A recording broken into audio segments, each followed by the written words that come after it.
시청자 여러분 안녕하세요. 여러분의 성공 투자를 응원합니다. 출발 증시와이드 2부 시작합니다. 진행의 이가은입니다. 어제 뉴욕 증시는 상승하면서 마감을 했습니다. PPI 지표가 발표가 됐죠. 6.5%로 나오면서 우리가 팬데믹 이후에 인플레를 겪었던 높은 수준까지 도달하는 모습이 나타났습니다. 근원 PPI도 사실상 부담스럽게 5.1%로 나오게 됐습니다. 아무래도 PPI가 CPI를 선행하는 지표이다 보니까 물가에 대한 부담을 느낄 수밖에 없었는데요. 그럼에도 불구하고 어제 시장에서는 오히려 불안감이 해소됐다라는 측면에 무게추를 옮겼습니다. 트럼프 대통령이 이야기했던 이란 공습이 취소가 됐고요. 이란과 곧 서명할 거다. 그리고 추가적으로 서명한 이후에는 호르무즈 해협을 바로 개방할 거다라고 이야기를 꺼내놓게 되면서 전반적으로 지수도 상승 쪽으로 고개를 트는 모습들이 확인되기도 했습니다. 물론 내용들은 좀 체크를 해봐야겠지만 그래도 어제보다는 더 좋은 상황에서 오늘 우리 시장 출발할 수 있겠습니다. 자, 그럼 먼저 어제 시장은 어떻게 마감했는지 지수 먼저 살펴보도록 하겠습니다. 양시장 플러스권에서 마무리를 지었고요. 어제는 코스닥의 날이었다라고 정리해 볼 수 있겠습니다. 코스피 같은 경우에는 어제 출발에는 개파락으로 출발을 했다가 결과적으로 장 막판에는 이 갭을 메우면서 마무리를 짓게 됐고요. 코스닥 같은 경우에는 무려 4% 정도 상승하면서 사실 어제 장중 내내 놓고 보면 롤러코스터의 흐름을 타긴 했습니다만 그럼에도 불구하고 매수 사이드카가 걸렸을 만큼 강한 상승세가 좀 들어오고 매수세가 받쳐주면서 4%대의 상승률을 기록하기도 했습니다. 자, 그럼 이어서 수급 동향 함께 체크해 보겠습니다. 코스피에서는 외국인과 기관 투자자가 함께 쌍끌이로 매도하는 흐름들 확인됐고요. 다만 외국인 투자자의 매도 규모가 계속해서 줄어들고 있다는 부분은 유의미합니다. 다만 여전히 전기, 전자 쪽을 매도하고 그나마 제약이나 통신 쪽을 좀 담아가고 있다는 부분 챙겨보시죠. 넘어가서 코스닥 수급 동향 보겠습니다. 코스닥에서는 개인과 외국인 투자자가 덜어냈고요. 이날은 기관 투자자가 오롯이 받쳐줬던 하루였는데요. 외국인 투자자는 코스닥 시장에서 그래도 전기, 전자를 담아갔고요. 기관도 마찬가지로 반도체 쪽으로 집중적으로 매수하는 흐름들 확인되기도 했습니다. 자, 그럼 넘어가서 어제 시장에서 움직였던 테마와 섹터들 하나씩 볼 텐데요. 첫 번째로 이제 다음 주 월요일 날 우리가 이 일정을 맞이하게 될 것 같아서 금요일장 먼저 준비를 좀 해보겠습니다. 14일이니까 아마 우리 시간으로는 일요일 오후나 저녁이 될 것 같은데 그때 일정으로 1박 2일 일정으로 샘 올트먼 CEO가 방한을 하게 됩니다. 지난번 젠슨왕 CEO가 방한해서 여러 기업들의 총수들을 만난 것처럼 샘 올트먼 CEO도 마찬가지로 1박 2일 동안 이 세 기업의 경영진들을 만날 것으로 예상되고 있습니다. 다소 좀 짧은 일정이지만 그래도 세 기업을 우르르 만나게 될 텐데요. 첫 번째로는 카카오입니다. 오픈 AI가 가장 협력을 좀 깊게 하고 있는 기업 중에 하나가 바로 카카오이죠. 양사의 추가적인 협력 방안을 논의할 것으로 보이고요. 지난해 10월에 이미 이 협력과 관련한 내용들 결과물이 나왔죠. 챗 GPT-4 카카오가 출시가 됐었는데 앞으로 이에 대해서 어떻게 개선을 하고 강화시켜 나가게 될지를 아마 논의하게 될 것으로 보입니다. 그리고 두 번째는 삼성전자입니다. DX 인사이트 토크라는 행사가 진행이 됐는데 여기에 참석할 것으로 알려져 있고요. 삼성전자 같은 경우에는 이제 앞으로 업무를 하는 데 있어서 AI 인공지능을 활용하겠다라고 이야기를 꺼내놓은 바가 있습니다. 그래서 그 AI를 업무에서 어떻게 활용할 건지 이 강연이 이어질 것으로 예상되고 있고요. 주요 경영진과도 회동이 예상되고 있는데 지난번 방한 때 삼성전자와 SK하이닉스와 함께 스타게이트 파트너십을 맺었기 때문에 이걸 앞으로 어떻게 개선해 나갈지 추가적으로 이야기를 논의할 것으로 예상이 되고 있습니다. 마지막으로는 네이버 사옥도 방문하게 될 텐데요. 네이버는 자체적으로 클라우드랑 데이터 센터에 대한 인프라를 가지고 있습니다. 오픈 AI와 새로운 협력도 기대가 되고 있어서 이렇게 되면 챗 GPT와 그 네이버가 어떻게 접목될지도 같이 좀 챙겨보시면 좋겠습니다. 지난번 젠슨왕 CEO가 방한했을 때 기대감 속에 올라왔던 종목들이 일부 있고요. 그리고 여기서는 삼성전자와 네이버가 겹치게 되죠. 오늘장 주가 흐름 같이 체크해 보셔도 좋겠습니다. 다음으로는 반도체 넘어가 보겠습니다. 6월 1일부터 10일까지 열흘간 반도체 수출 데이터가 공개가 됐는데 굉장히 잘 나왔습니다. 100억 달러를 처음으로 넘어서면서 이달 수출 한 달 기준으로 예상을 해봤을 때 월간 기준 역대 최대 수준이 되지 않겠느냐라는 기대감이 같이 모아지고 있습니다. 그리고 어제는 코스닥 시장 안에서 특히 소부장단이 굉장히 강세를 보였습니다. 최태원 회장이 지난번에 30년까지 캐파를 2배 정도 늘리겠다라고 이야기를 했는데 추가적으로 34년까지는 3배 가까이 늘리겠다라고 이야기했고요. 젠슨왕 CEO는 이것도 아직 부족하다라고 이야기를 꺼내놓기도 했죠. 그리고 일본 쪽에서도 반도체 소부장에 대한 흐름들이 굉장히 좋습니다. 도쿄 일렉트론이라든지 키옥시아 같은 종목들의 흐름들도 굉장히 양호한데요.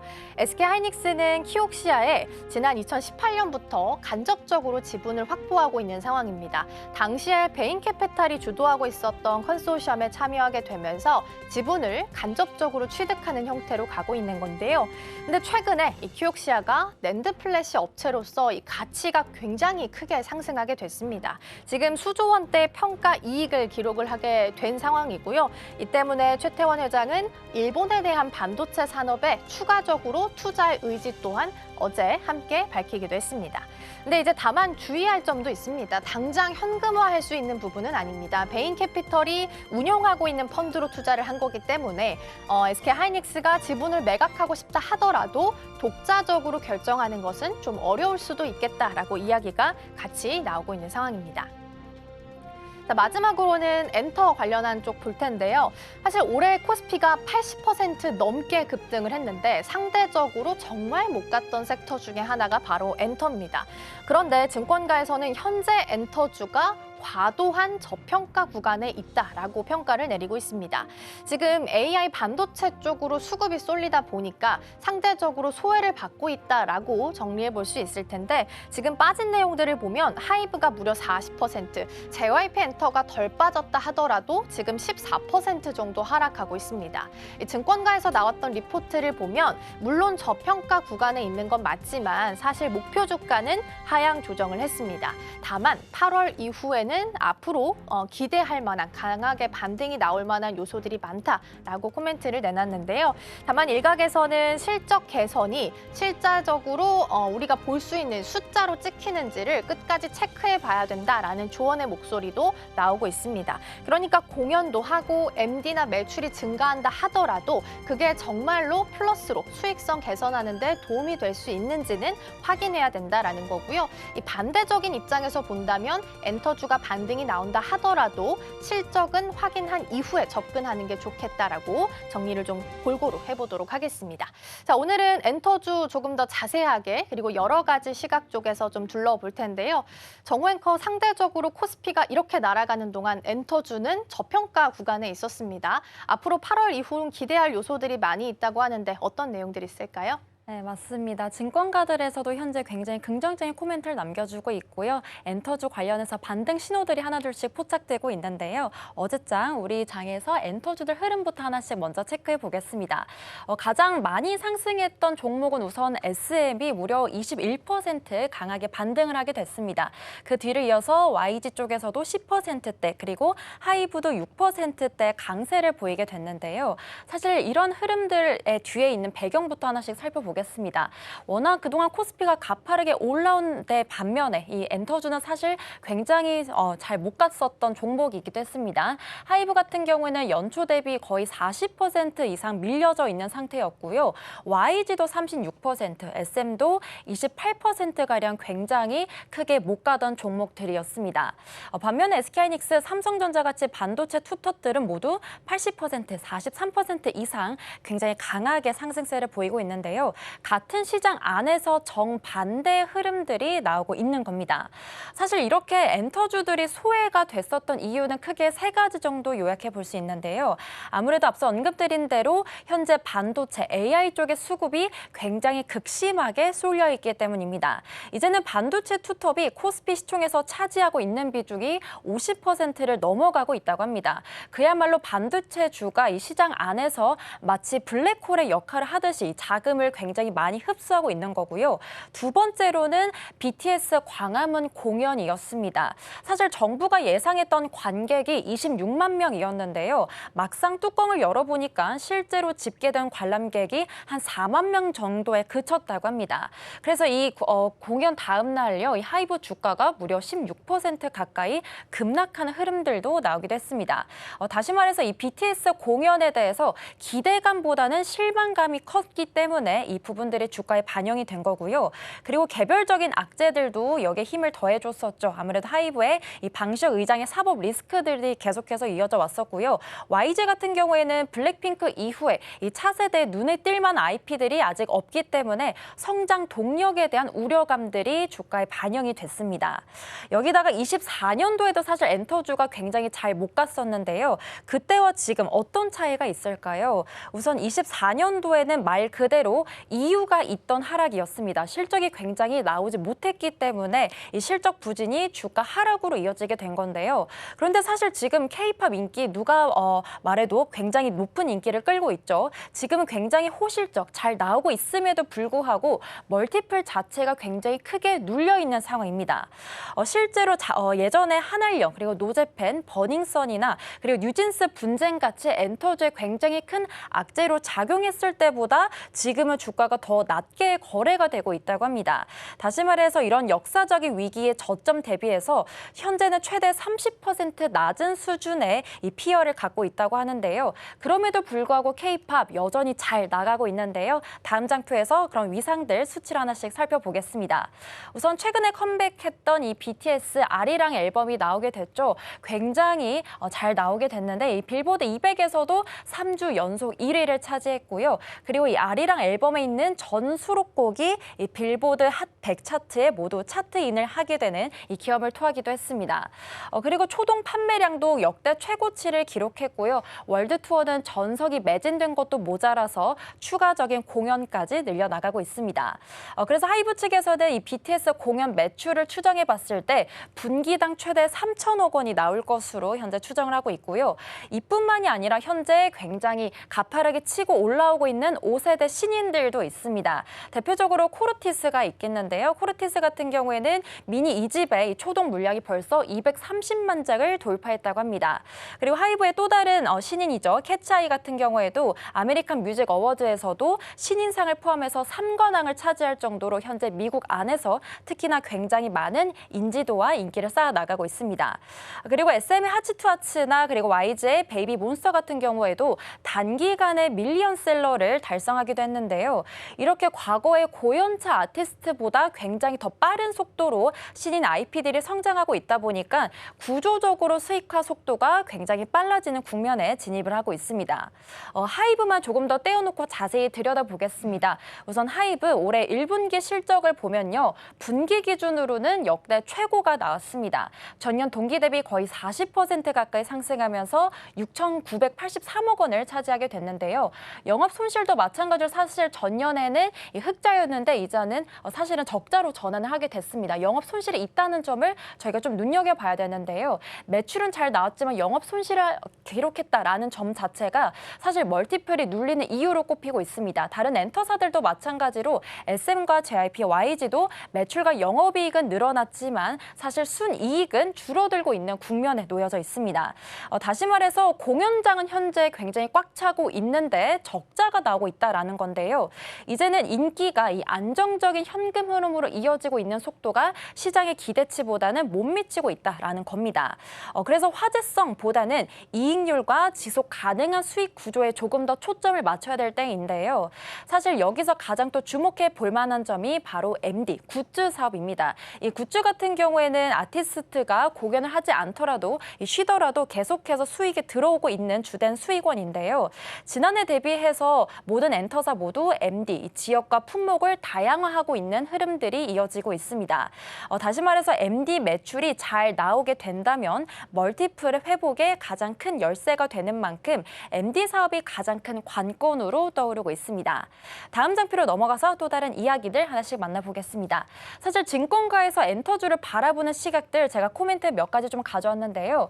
우선 유한타증권 같은 경우에는 현재 업황의 약세 요인이 상당 부분 반영이 되어 있다라고 했습니다. 있습니다. 그래서 2분기의 실적 기대감을 고려해 봤을 때 추가 매도 가능성은 낮아지고요. 그리고 밴드 하단에서의 매수 전략은 여전히 유효한 시점이다라고 밝히기도 했습니다.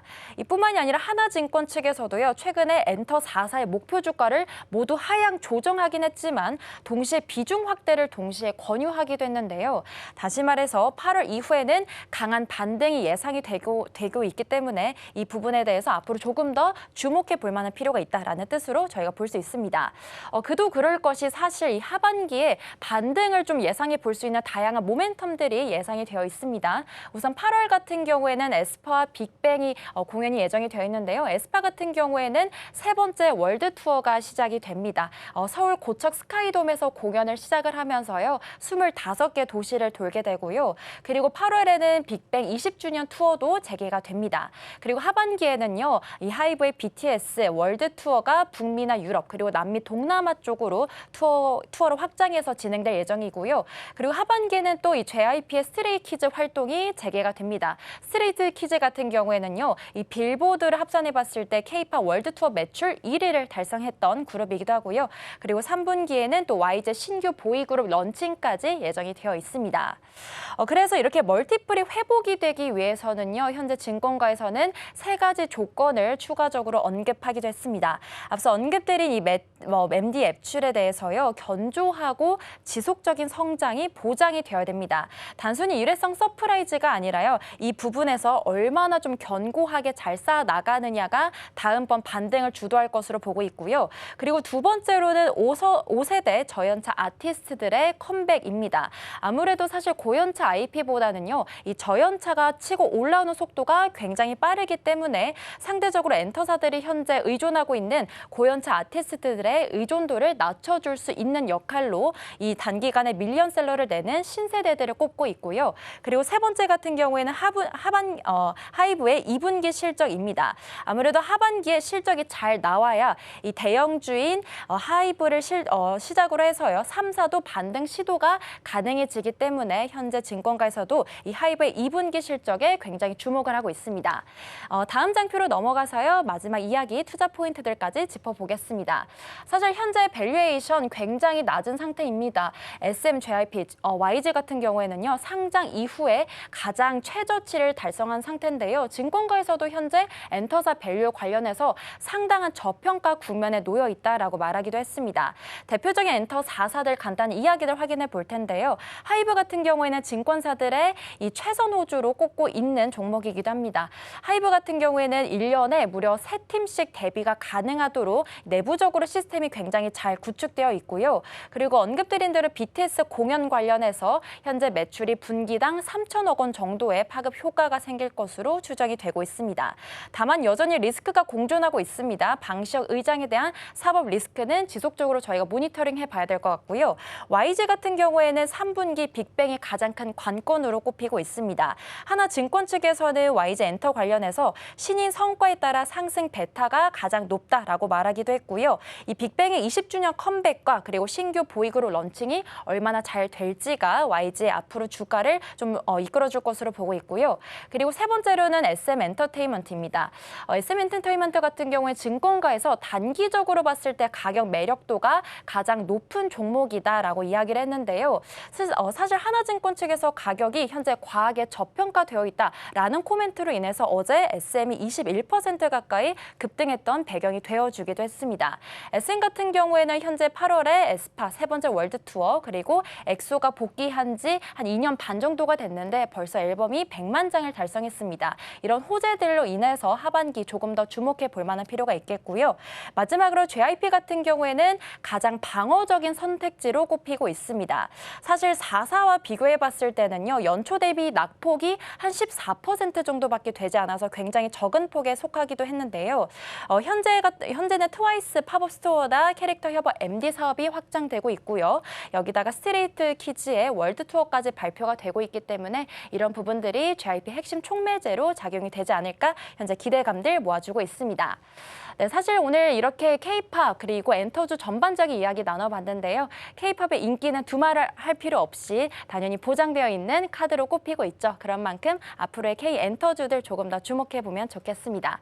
네, 이제는 시선을 전력기기 쪽으로 옮겨 넘겨서 또 다른 이야기들 같이 이야기 나눠보려고 하는데요. 예진 앵커 함께 해보겠습니다. 예진 앵커 오늘 어떤 기업 같이 살펴볼까요? 네, 오늘은 유안타증권의 HD현대일렉트릭에 관한 이야기 한번 체크해 보도록 하겠습니다. 어제 장에서 다시 주가 100만 원 돌파한 종목이죠. HD현대일렉트릭입니다. 먼저 어떤 기업인지 현 주소부터 짚어보자면 이 발전소에서 만들어진 전기가 우리 가정이나 공장 또 데이터 센터까지 도달하기 위해서는 수많은 단계를 거쳐야 됩니다. 이 과정에서 전압을 높이고 낮추어주는 변압기, 또 전력의 흐름을 제어하고 차단하는 차단기가 필수적인데요. 이걸 통칭해서 우리가 전력기기라고 부릅니다. 국내 전력기기 제조 업체 중에서 특히나 초고압 변압기 분야에서만큼은요, HD현대일렉트릭이 독보적인 경쟁력을 갖춘 기업으로 꼽히고 있습니다. 전력기기는 전압의 높낮이에 따라서 초고압, 중전압, 또 저전압으로 꼽히는데요. 이 전압이 높을수록 전기를 멀리 보낼 때 발생하는 전력 손실이 줄어들기 때문에 국가 간의 대규모 송전망을 구축할 때는 반드시 대형 초고압 변압기가 필요합니다. 그래서 지금 HD현대일렉트릭을 두고 마진이 높고 진입장벽이 극도로 높은 초고압 변압기 시장에서 글로벌 탑티어 수준의 기술력을 보유하고 있는 이 초고압의 강자다라는 평가가 나오고 있는 겁니다. 그래서인지 유안타증권에서는 투자 의견 매수와 함께 목표 주가 145만 원 제시했는데요. 앞으로의 실적 전망도 한번 저희가 알아보겠습니다. 그 전에 먼저 우리 국내 전력기기 3사 비교 분석부터 한번 체크해 보도록 할게요. 다음 화면 넘어가 보시죠. 저희가 방송에서 많이 말씀드렸던 종목들입니다. HD현대일렉트릭, 효성중공업, LS일렉트릭이 이 국내 전력기기 3사로 대표적으로 꼽히는데요. 제가 한번 간략히 비교해 드리도록 할게요. 현대일렉트릭은 초고압 변압기를 담당하는 회사이고요. 또 송전이 중심입니다. 이 송전은 다시 말해서 초고압 변압기가 중심이다라는 이야기인 거고요. 발전소에서 나온 전기를 최초로 멀리 보내는 이 송전 단계에 대형 초고압 변압기에 집중하고 있는 회사가 현대일렉트릭입니다. 주목할 점은 매출의 약 69%가 북미 시장에서 나오고 있고요. 높은 북미의 판가에 기반을 해서 압도적인 영업이익률까지 갖고 있는 기업입니다.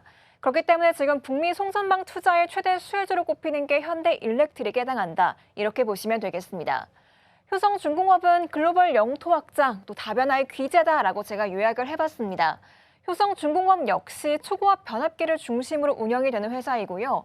또 공격적인 시장 선점으로 지금 글로벌적인 영역을 확장하고 있는 상태입니다. 현대일렉트릭이 북미가 중심이었다면 효성중공업은 유럽 시장을 선점해서 또 중동 시장까지도 공격적으로 확대하고 있습니다. 그렇기 때문에 지금 미국 전역을 비롯해서 유럽과 아시아까지 가장 다변화된 글로벌 생산 기지를 갖고 있는 기업이고요. 이 서유럽 인프라 교체에 따른 대규모 수혜가 예상이 되는 부분까지도 챙겨볼 만하겠습니다. 마지막은 LS일렉트릭입니다. 앞서 제가 말씀드렸던 두 기업과는 조금 다른데요. LS일렉트릭은 배전기계의 강자이고요. 지금 빠르게 체급을 키워가고 있는 기업입니다. 이 배전이라고 하면 이 중저압 배전기기를 중심으로 운영이 된다라고 보시면 되는데요. 변전소에서 가정, 공장, 데이터 센터 내부로 전기를 안전하게 나누는 중저압 배전기기의 강자인 기업입니다. 그래서 지금 국내외 중저압 배전기기 분야에서 1위인 기업이고요. AI 데이터 센터 내부 배전 솔루션의 매출이 폭발적으로 증가하고 있는 상황입니다. 여기에 따라서 지금 신재생 에너지와 연계해서 ESS 쪽으로까지 수주가 확대되고 있기 때문에 LS일렉트릭 역시 지금 데이터 센터 또 에너지 쪽으로 동반 수혜가 예상이 되고 있는 부분입니다.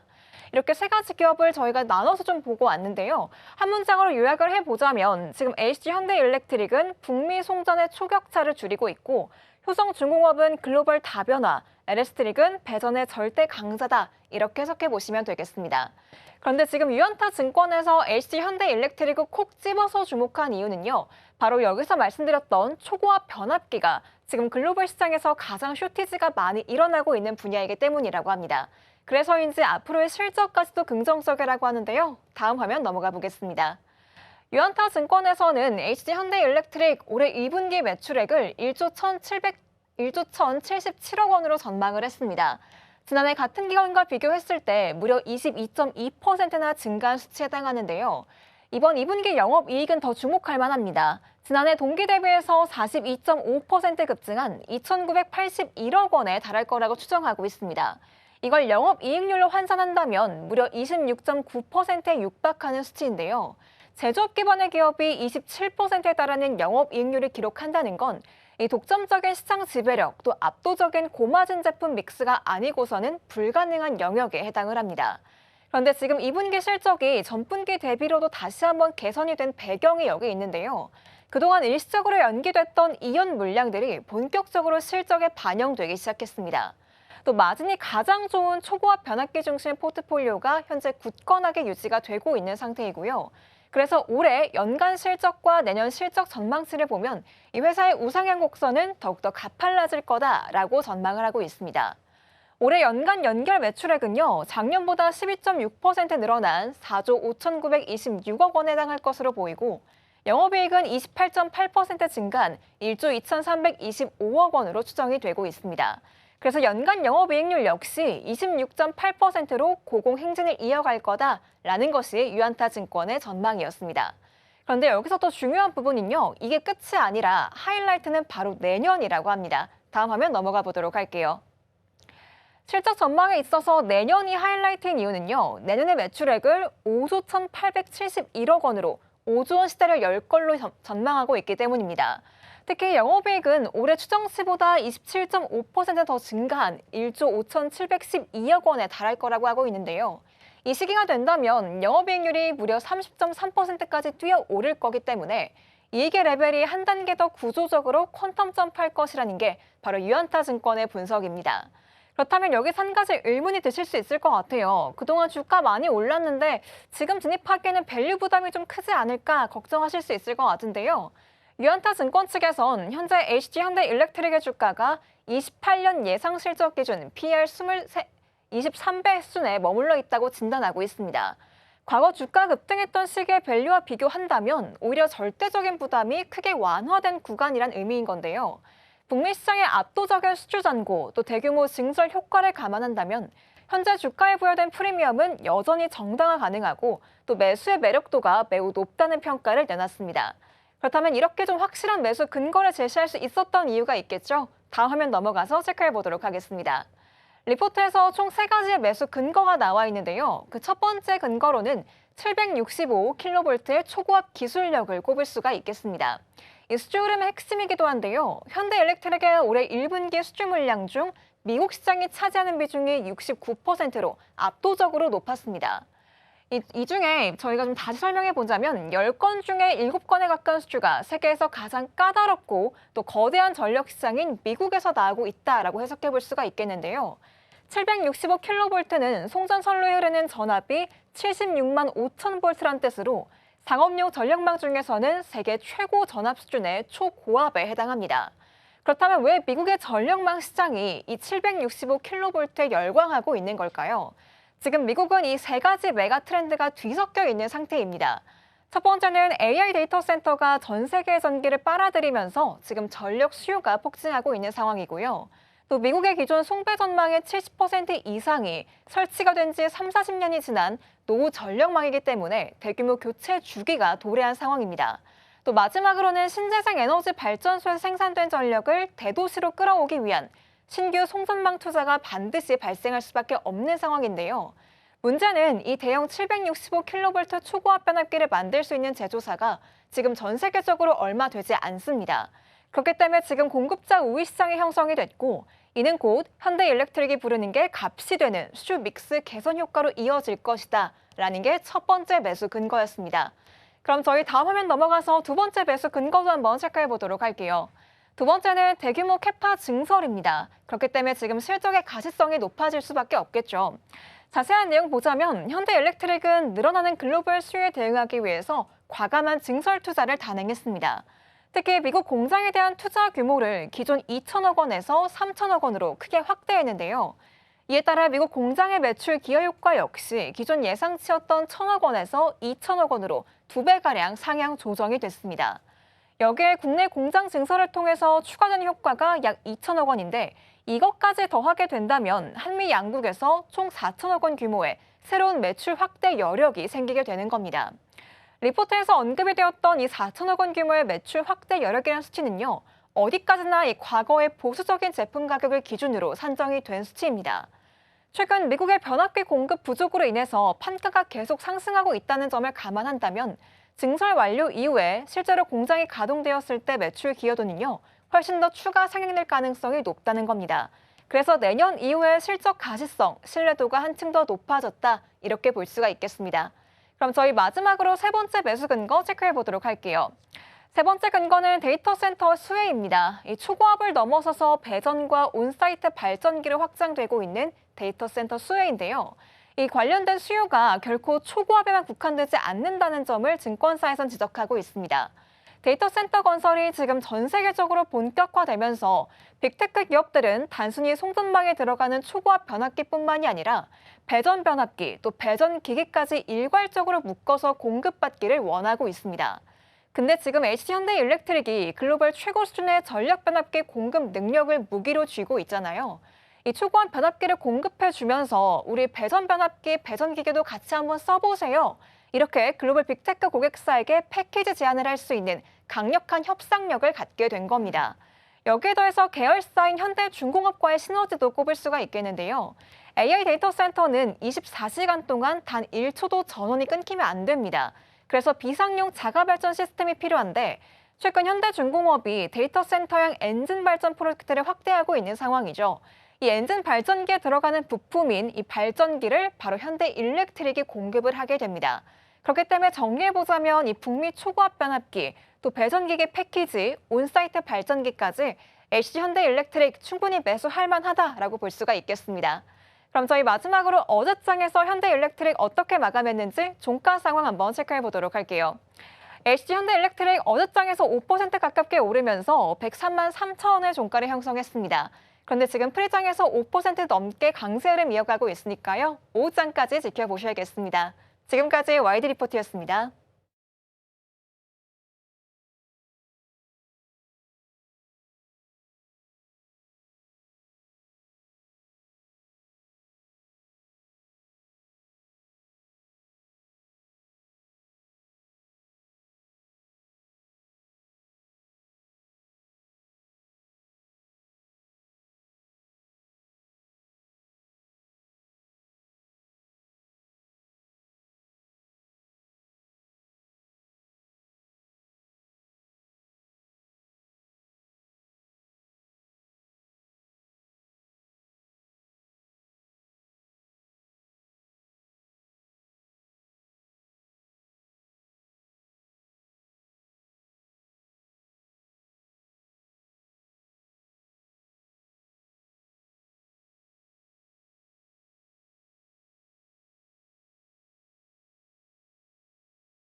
네, 시시각각 변하는 시장 흐름, 서울경제는 어떤 뉴스에 주목하고 있을까요? 이 시각 서울경제로 이어가 보겠습니다. 서수진 앵커 나와 계십니다. 어서 오세요. 안녕하세요.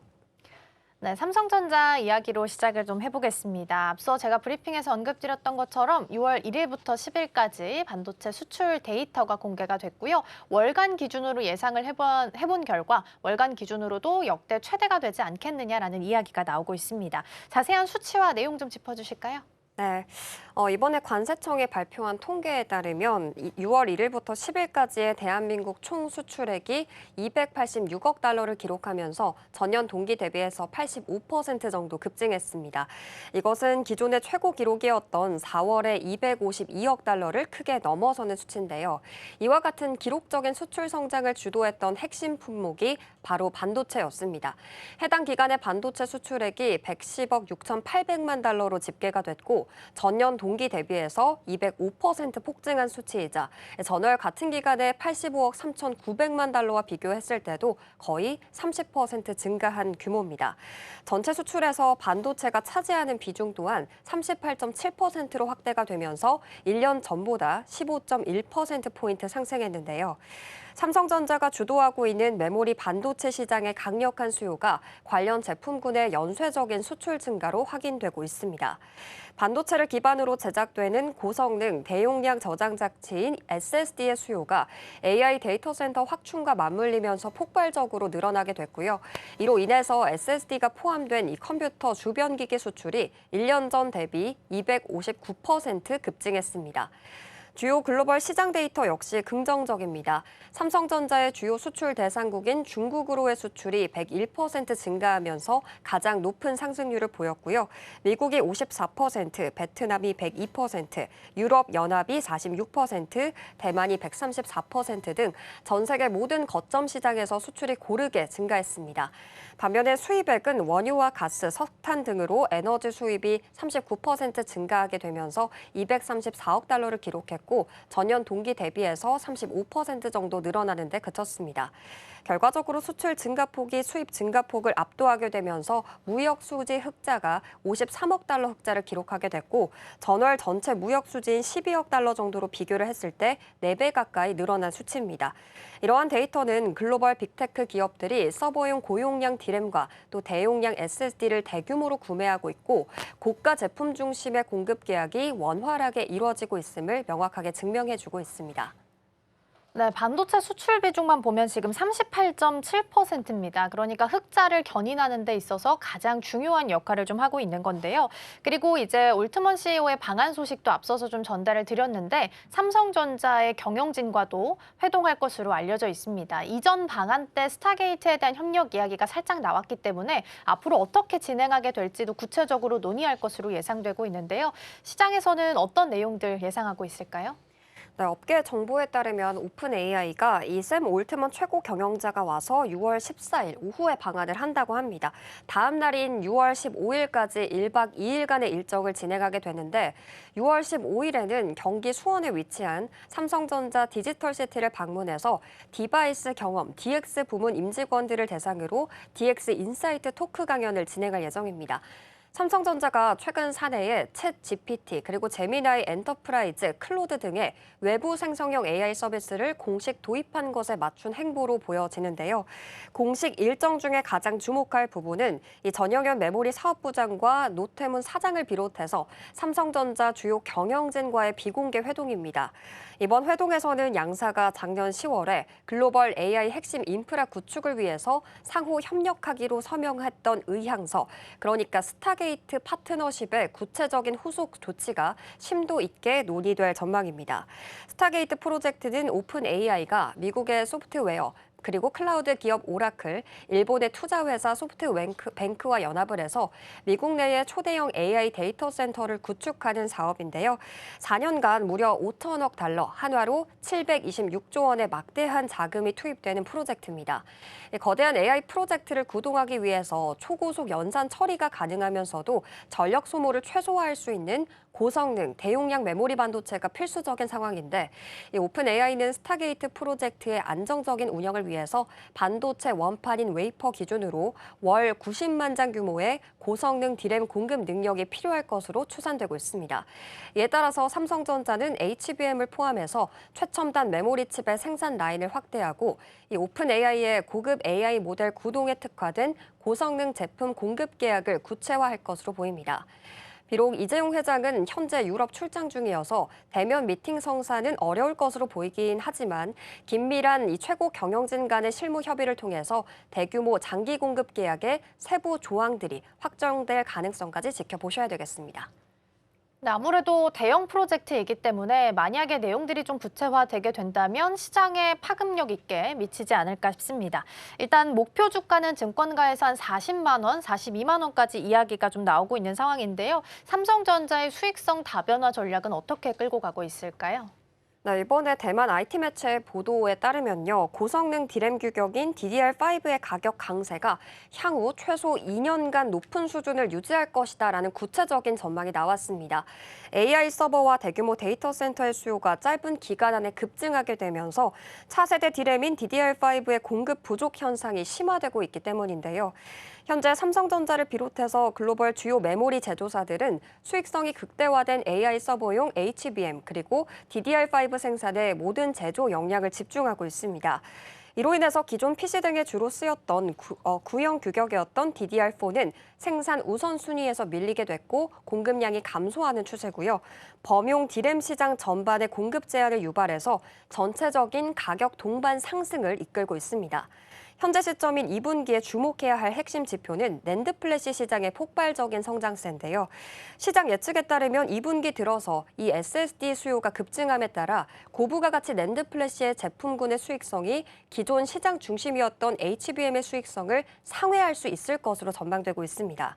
D램에 이어서 낸드 플래시까지 이 캐시카우 역할을 톡톡히 해내면서 메모리 업황 전체가 이제 전례 없는 슈퍼사이클 국면에 완전히 진입했음을 보여주고 있는데요. 이에 대해서 메리츠증권은 삼성전자 투자 의견을 매수로 유지하고 있고 적정 주가는 42만 원으로 도출을 했습니다. 예상 주가 순자산 비율이 4배 그리고 지속가능 자기자본 이익률이 40배를 엄격하게 반영한 결과로 보이고요. 그리고 주가 순자산 비율인 이 PBR이 4배라는 건 시장이 삼성전자의 장부상 자산 가치를 넘어서 메모리 독점력과 단가 협상력을 기반으로 해서 고수익 창출 능력을 높게 평가하고 있다는 증거입니다. 삼성전자가 메모리 사업부의 압도적인 규모의 경쟁을 바탕으로 업황 개선 효과를 가장 크게 누리고 있고 향후 비메모리 사업부의 실적 개선과 폭발적인 현금 흐름을 바탕으로 해서 실효성 있는 주주 환원 정책까지 가시화되게 된다면 기업 가치의 본격적인 재평가가 지속될 것입니다. 네, 어제 미국 시장에서 반도체 AI 관련주들의 흐름이 좋아서인지 오늘 우리 시장도 같이 연동되는 것 같습니다. 삼성전자가 벌써 8% 넘게 상승하면서 32만 5천 원까지 올라왔고요. SK하이닉스가 8% 넘게 상승하면서 228만 원까지 지금 올라와 있습니다. 오늘 아마 우리 시장 분위기 좀 괜찮을 것으로 예상되고 있으니까요. 오늘 전략들 개장한 이후에 챙겨보겠습니다.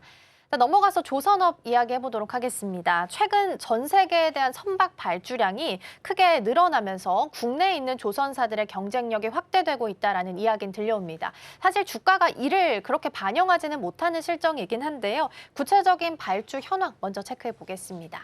네, 이번에 IM증권에서 발표했던 조선업의 보고서 데이터를 살펴봤더니 올해 5월 누적 기준 전 세계 선박 발주량이 3,356만 CGT로 집계가 됐습니다.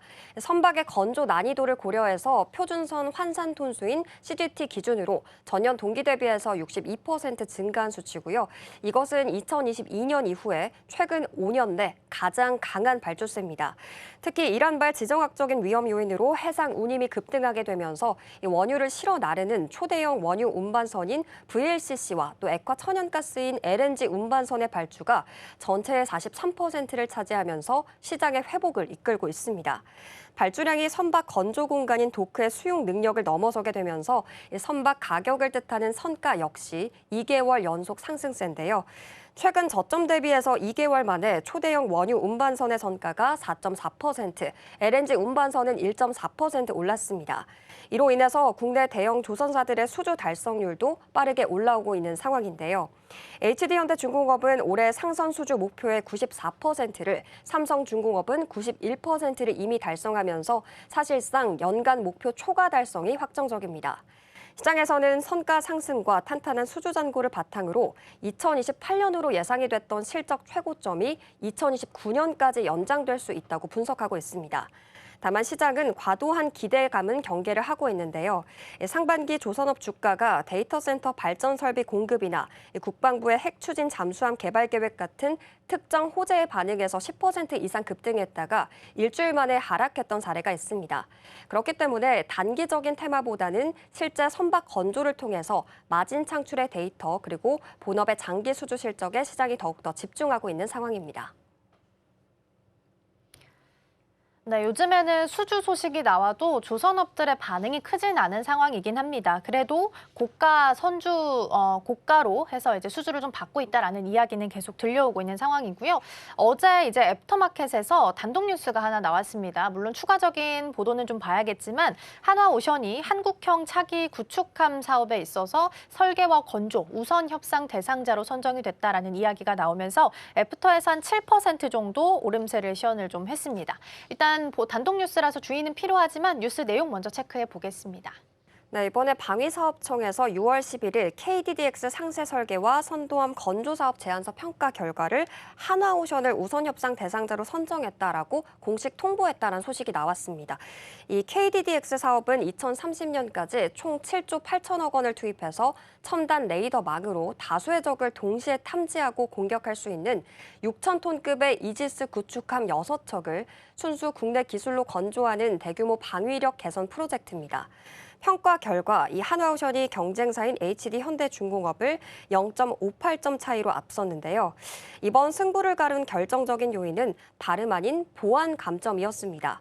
HD현대중공업은 과거 군사기밀 유출 사건으로 임직원들이 유죄 판결을 받게 되면서 이번 평가에서 1.2점의 보안 감점을 적용을 받았습니다. 기술 능력 자체에서는 HD현대중공업이 앞선 것으로 알려지게 됐는데 법원이 이 감점 적용을 막기 위한 가처분 신청을 기각하게 되면서 최종 순위가 뒤집히게 됐습니다. 이에 대해서 HD현대중공업은 방사청에 평가 결과의 세부 근거를 묻는 디브리핑을 신청하겠다라는 입장이고요. 이번 7조 원 규모의 국방사업 수주가 한화오션의 주가와 실적에는 매우 긍정적으로 이 구조적인 지표로 작용할 수가 있겠습니다. 앞서 말씀드린 이 테마성 이벤트에 따른 단기 주가 변동성을 넘어서 장기적인 매출 창출이 담보될 수 있는 확실한 수주 잔고가 증명됐기 때문인데요. 한화오션은 상세 설계와 첫 번째 함정인 선도함 건조를 동시에 맡게 되면서 향후 예정된 후속함 건조 사업에서도 유리한 고지를 선점해 이 방산 부문의 수익성을 장기적으로 높일 수가 있게 됐습니다. 네, 한화오션은 또 기다리고 있는 이벤트가 하나 더 있죠. 6월 중에 아마 캐나다 잠수함과 관련한 내용들이 공개가 될 것으로 알려져 있는데요. 특이하게도 현지에 있는 친환경 항공유 기업에게 투자를 단행했다라는 소식도 들려오고 있습니다. 이건 어떤 전략으로 우리가 해석해 볼 수 있을까요? 네, 이번에 한화오션이 수주를 추진 중인 이 사업 자체가 총 규모가 60조 원에 해당하게 됩니다. 그렇기 때문에 이달 중으로 이 최종 사업의 윤곽이 드러날 예정인데 한화오션은 이 치열한 수주전에서 확실한 승기를 잡기 위해서 캐나다의 지속가능 항공유 SAF 전문 기업인 아주어 서스테이너블 이 퓨얼스와 기술 상용화 그리고 글로벌 확장 지원을 위한 전략적인 투자 업무 협약을 공식화했습니다. 아주어는 농업 공급 원료를 활용해서 친환경 항공유를 생산하는 기업으로 2030년 본격적인 상업 가동을 목표로 하고 있습니다. 잠수함을 수출하는 방산 기업이 타 산업군인 항공유 산업에 자본을 투입하는 명확한 이유는요. 이 캐나다 정부의 엄격한 방위 사업 평가 시스템에 있었는데요. 캐나다 정부는 해당 수주 기업이 캐나다의 현재 경제 발전과 산업 파급 효과에 얼마나 기여하는지를 매우 중요한 평가 항목으로 배점하고 있습니다. 한화오션은 그렇기 때문에 이 캐나다 정부가 국가 핵심 동력으로 적극적으로 육성하고 있는 친환경 에너지 산업의 재무적인 지원군으로 나선 상황이고요. 현재 유망기술 기업화의 상업화를 직간접적으로 지원하게 되면서 캐나다 정부의 이 산업계 신뢰를 동시에 확보하게 되고 경제 기여도 부문에서 가장 높은 점수를 획득해서 최종 60조 원 수주 가능성을 극대화하려는 모습입니다. 단순한 제품 공급을 넘어서 이 캐나다의 자국 산업의 가치 사슬에 직접 참여할 수 있는 다각화된 맞춤화 전략으로 분석되고 있습니다. 네, 한화오션이 어제 애프터에서 한 7% 정도였는데 지금 프리장에서는 한 13% 정도 오름세 시원합니다. 조선주에 대한 흐름들도 오늘 양호할 것으로 보이니까 같이 좀 챙겨보시죠. 다음으로는 현대차 그룹과 관련한 내용 체크해 볼 텐데요. 국내 증시에서 ETF 자금이 현대차 그룹 쪽으로 좀 많이 쏠리고 있다라고 하네요. 현재 상황 어떻게 흘러가고 있는 걸까요? 네, 6월 들어서 이 현대차 그룹을 좀 중심으로 하고 있는 ETF가 연이어 상장이 되면서 자금이 집중되고 있는 모습입니다. 6월 2일에 이 원 삼성전자 현대차 채권 혼합 50 상장을 시작으로 6월 9일에는 코덱스 현대차 로봇밸류 체인 탑3 플러스, 여기에 현대차 기아 채권 혼합 50이 시작에 나오게 됐습니다. 앞서서도 ETF가 쏟아지기 시작하면서 이 퇴직연금 계좌에서 100% 편입이 가능하도록 안정성을 높인 ETF 계좌까지도 나온 상황인데요. 이렇게 이 자산 운용사들이 현대차 그룹에 자본을 집중하는 핵심 이유가 피지컬 AI 산업의 성장성 때문이라고 합니다. 시장은 2021년 현대차 그룹이 인수한 로봇 기업 보스턴 다이내믹스가 이 분야를 선도할 것으로 보고 있고요. 서구권에서는 테슬라가 경쟁사로 꼽히고 있지만 연간 800대 이상의 자동차 대규모 양산 설비 능력과 또 오랜 제조업력을 보유하고 있는 현대차 그룹이 로봇 대량 생산과 데이터 학습 측면에서 테슬라 대비해서 5배가량 우위에 있다라는 객관적인 평가가 시장의 투자 심리를 자극하고 있습니다. 네, 현대차 전반적인 흐름도 오늘 양호합니다. 지금 현대차가 중심을 잡고 프리장에서 6% 정도 올라오고 있고요. 63만 원까지 지금 그림이 좀 그려져 있습니다. 물론 일봉상 봤을 때는 5일선 아래서 좀 그림이 그려지고 있긴 한데 이걸 좀 돌파해 줄 수 있을지가 중요한 것 같습니다. 지금 61선 안착은 성공을 한 것으로 보이니까 추가적인 랠리 좀 보도록 하겠습니다. 그러나 여전히 외국인 투자자는 계속해서 매도하고 있는 포지션이다라는 부분까지 챙겨보시죠. 이 시각 서울경제는 오늘 여기서 마무리하도록 하겠습니다. 오늘 말씀 고맙습니다.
개장까지 10분 남은 시점 스탁포인트 출발해 보겠습니다. SCTV 이민 전문가와 함께합니다. 전문가님 어서 오세요. 네, 안녕하세요.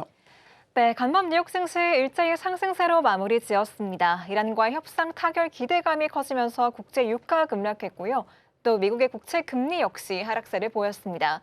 다만 5월 PPI가 좀 높게 나왔죠. 하지만 물가 상승 압력이 경제 전반으로 확산되기는 어렵다라고 보고 있는 평가도 있기 때문에 우선은 이란과의 합의 쪽에 지금 더 시장은 무게를 두고 있는 모습입니다. 우리 시장을 넘어와서 살펴보자면 어제장 한마디로 전략 후강이었죠. 특히 코스닥이 모처럼 4% 넘게 뛰어오르면서 지금 천스닥 다시 한번 눈앞에 앞두고 있는데요. 이 반도체 소부 장단 그리고 알테오진이 강하게 오르면서 코스닥 시장을 이끌어줬습니다. 프리장에서 오늘장 반도체 투탑 좀 강세 나올 것으로 예상이 되고 있는 부분인데요. 저희 시장에 관한 이야기 하나씩 풀어보도록 하겠습니다.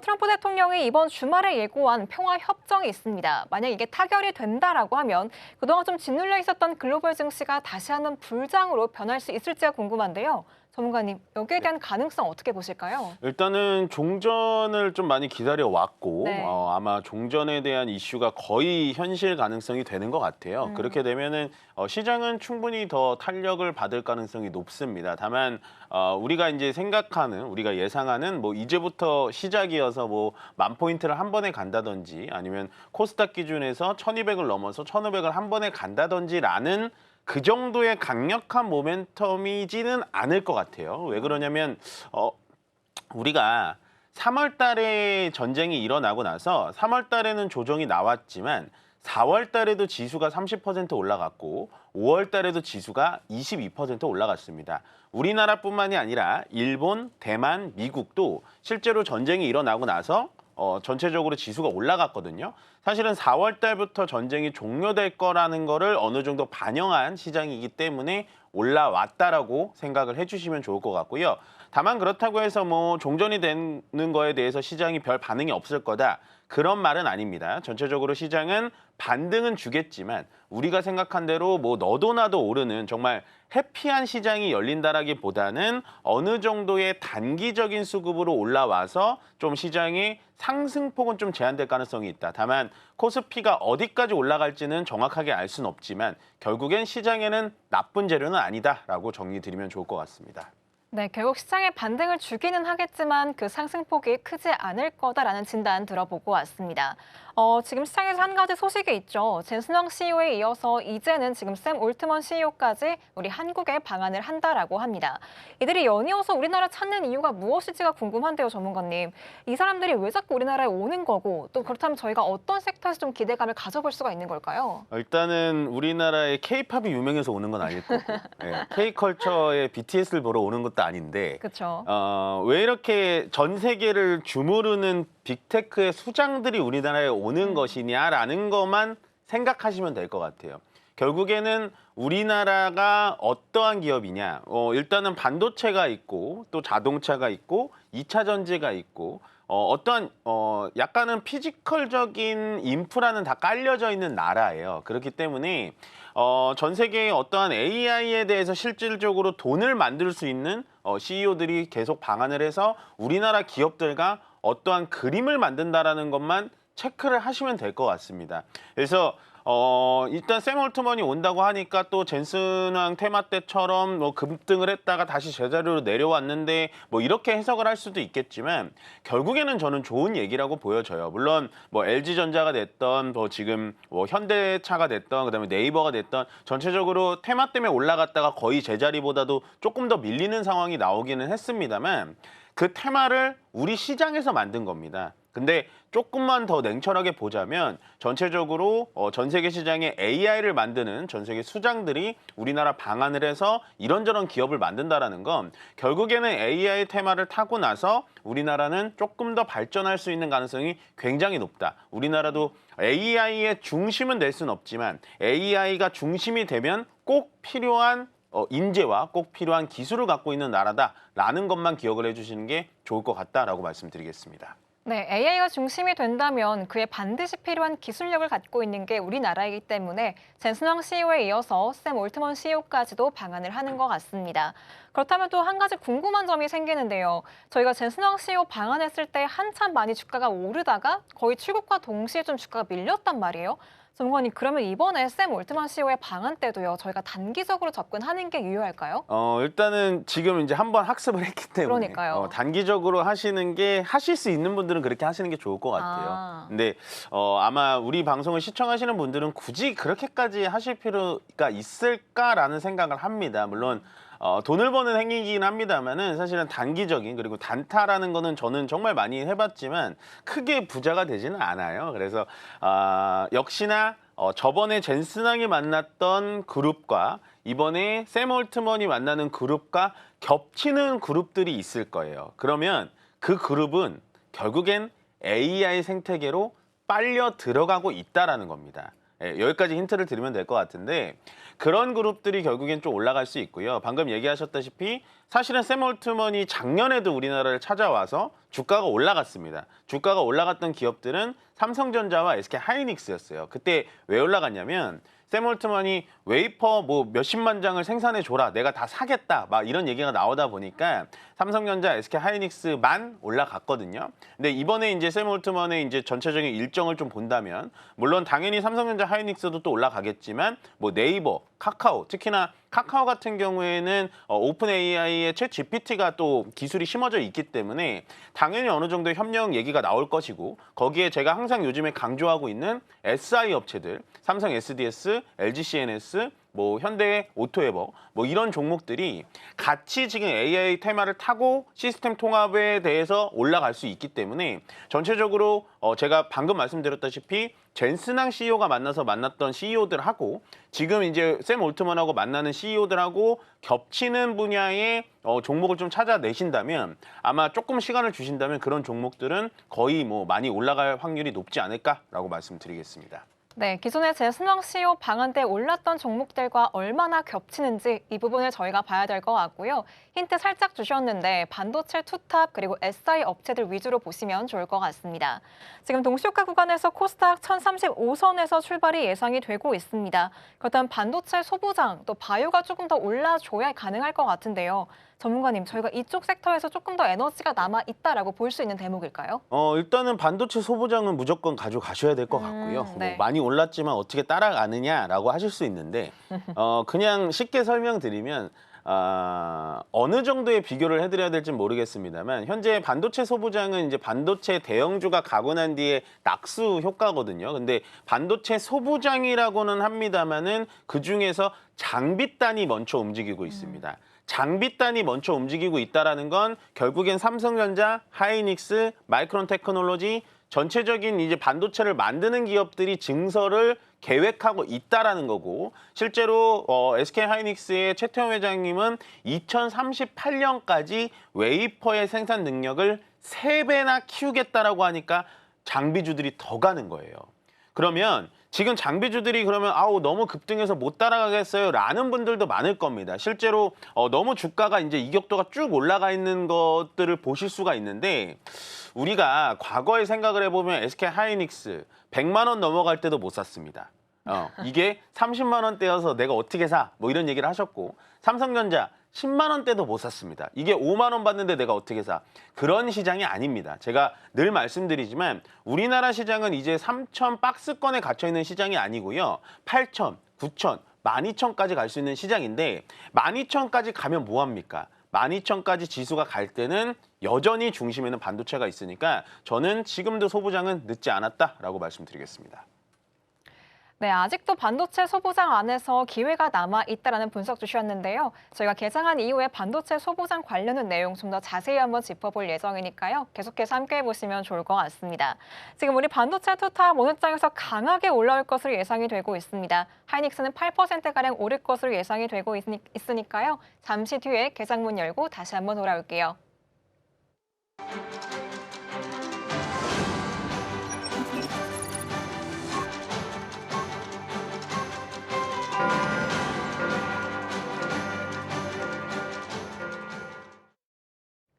네, 6월 12일 우리 시장 문을 열었습니다. 간밤 뉴욕 증시 일제히 상승세로 마감을 했었죠. 트럼프 대통령이 이란에 대한 공습을 취소하겠다라고 밝히면서 국제 유가가 하락을 했었는데요. 다만 5월 PPI가 시장의 예상치보다 좀 높게 나오면서 다시 한번 인플레이션 우려가 커지기도 했었습니다. 하지만 지금 시장에서는 종전에 대한 기대감, 이게 훨씬 더 큰 재료로 작용을 하고 있는 것 같습니다.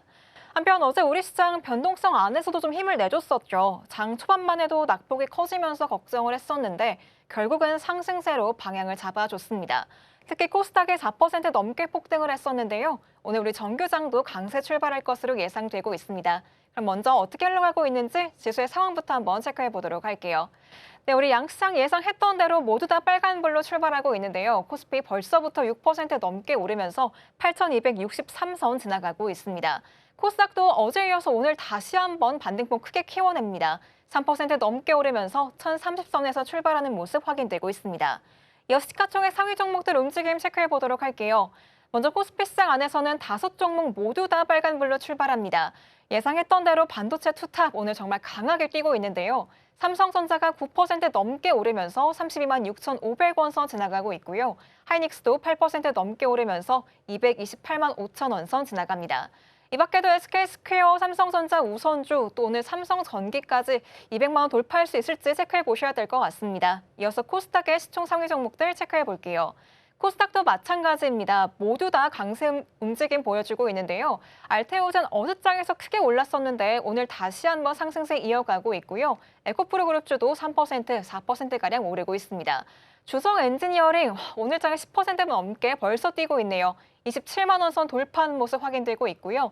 레인보 로보틱스 역시 3%가량 강세 흐름 나오고 있습니다. 이어서 수급 상황 넘어가 보도록 하겠습니다. 먼저 코스피 시장 안에서 말씀드리면요. 오늘 개인이 팝니다. 1,691억 원가량 물량 덜어내고 있고요. 외국인 역시 매도세 이어갑니다. 2,400억 원가량 파는 모습 확인되고 있습니다. 하지만 기관이 3,700억 정도 물량 담아내면서 지금 지수의 상승 이끌어주고 있습니다. 이어서 코스닥의 수급 상황도 체크해 보도록 할게요. 코스닥 안에서는 개인만이 매수 우위 보이고 있습니다. 1,800억가량 물량 담고 있는 반면에 외국인과 기관이 각각 1,764억 원, 66억 원가량 물량 덜어내는 모습 확인되고 있습니다. 이렇게 코스피 7%가량 급등하면서 지금 8,000포인트 선에서 다시 한번 출발하는 모습 확인되고 있는데요. 전문가님, 개장 움직임 지금 어떻게 보고 계실까요? 일단은 매일같이 양시장이 이러면 참 되게 기분이 좋을 것 그러니까요. 같습니다. 참 이번 주는 아이러니하게도 제가 나오는 날에는 좀 반등이 좀 확실히 전문가님 효과인 것 같아요. 네, 강하게 좀 나왔는데 그래서 항상 부드럽게 좀 시작을 했던 것 같은데 일단은 오늘 그래도 조금 제가 아쉬운 부분이 뭐냐면 코스닥이 코스피를 또 따라가질 못합니다. 이렇게 되면은 지금 수급 자체가 코스피에 많이 쏠리고 있다라고 생각을 안 할 수가 없는 건데요. 결국에는 보시면 지금 시가총액 상위 종목들 위주로 삼성전자가 8%, 뭐 하이닉스가 8%, 스퀘어가 뭐 9%, 삼성전기가 8% 이렇게 올라가다 보니까 가는 종목으로 수급이 더 쏠리는 거예요. 사실은 이게 뭐 나쁜 현상이다라고 말씀드리는 게 아니라 우리 개인 투자자가 하기에는 오늘 시장보다는 어제 시장이 더 편하다라는 겁니다. 그러니까 코스피가 조금 쉬어주면서 코스닥의 수급이 좀 쏠려가니까 그간에 코스닥에 물려있던 모든 분들이 조금 해피한 시장인데 물론 오늘 코스닥도 3% 올라가지만 코스피 지수 자체가 6% 이렇게 되면 또 사이드카 걸릴 거거든요. 6% 올라간다라는 건 사실은 제가 이런 얘기를 요즘 많이 드리지만 비정상과 정상의 범주에선 상당히 비정상적이다. 올라가긴 합니다만. 그래서 시장의 변동성이 굉장히 큰 거에는 우리가 계속해서 유의를 해야 돼요. 그래서 오늘 시장이 올라감에도 불구하고 제가 여러분들께 좀 유의사항을 말씀드리는 게 뭐냐면 시장이 상승할 때 이렇게 좀 용기 있게 얘기할 수 있는 사람은 없어요. 그렇지만 늘 말씀드렸다시피 시장의 변동성이 이렇게 크고 실제로 시장에 이런 식으로 반등이 이틀 연속 나오게 되면 시장이 다음 주에도 추가적인 상승이 나옴에도 불구하고요. 여전히 종목을 압축하셔야 된다라고 말씀을 드리고 있습니다. 그 말인즉슨 내가 여태까지 봐왔던 정말 아픈 종목들은 조금 오늘 지수가 올라가니까 같이 올라가면서 이런 종목들은 좀 잘라내고 반도체 쪽으로 좀 압축하실 필요가 있어요. 그러면 반도체를 오늘 사야 되는 거냐? 그건 아닙니다.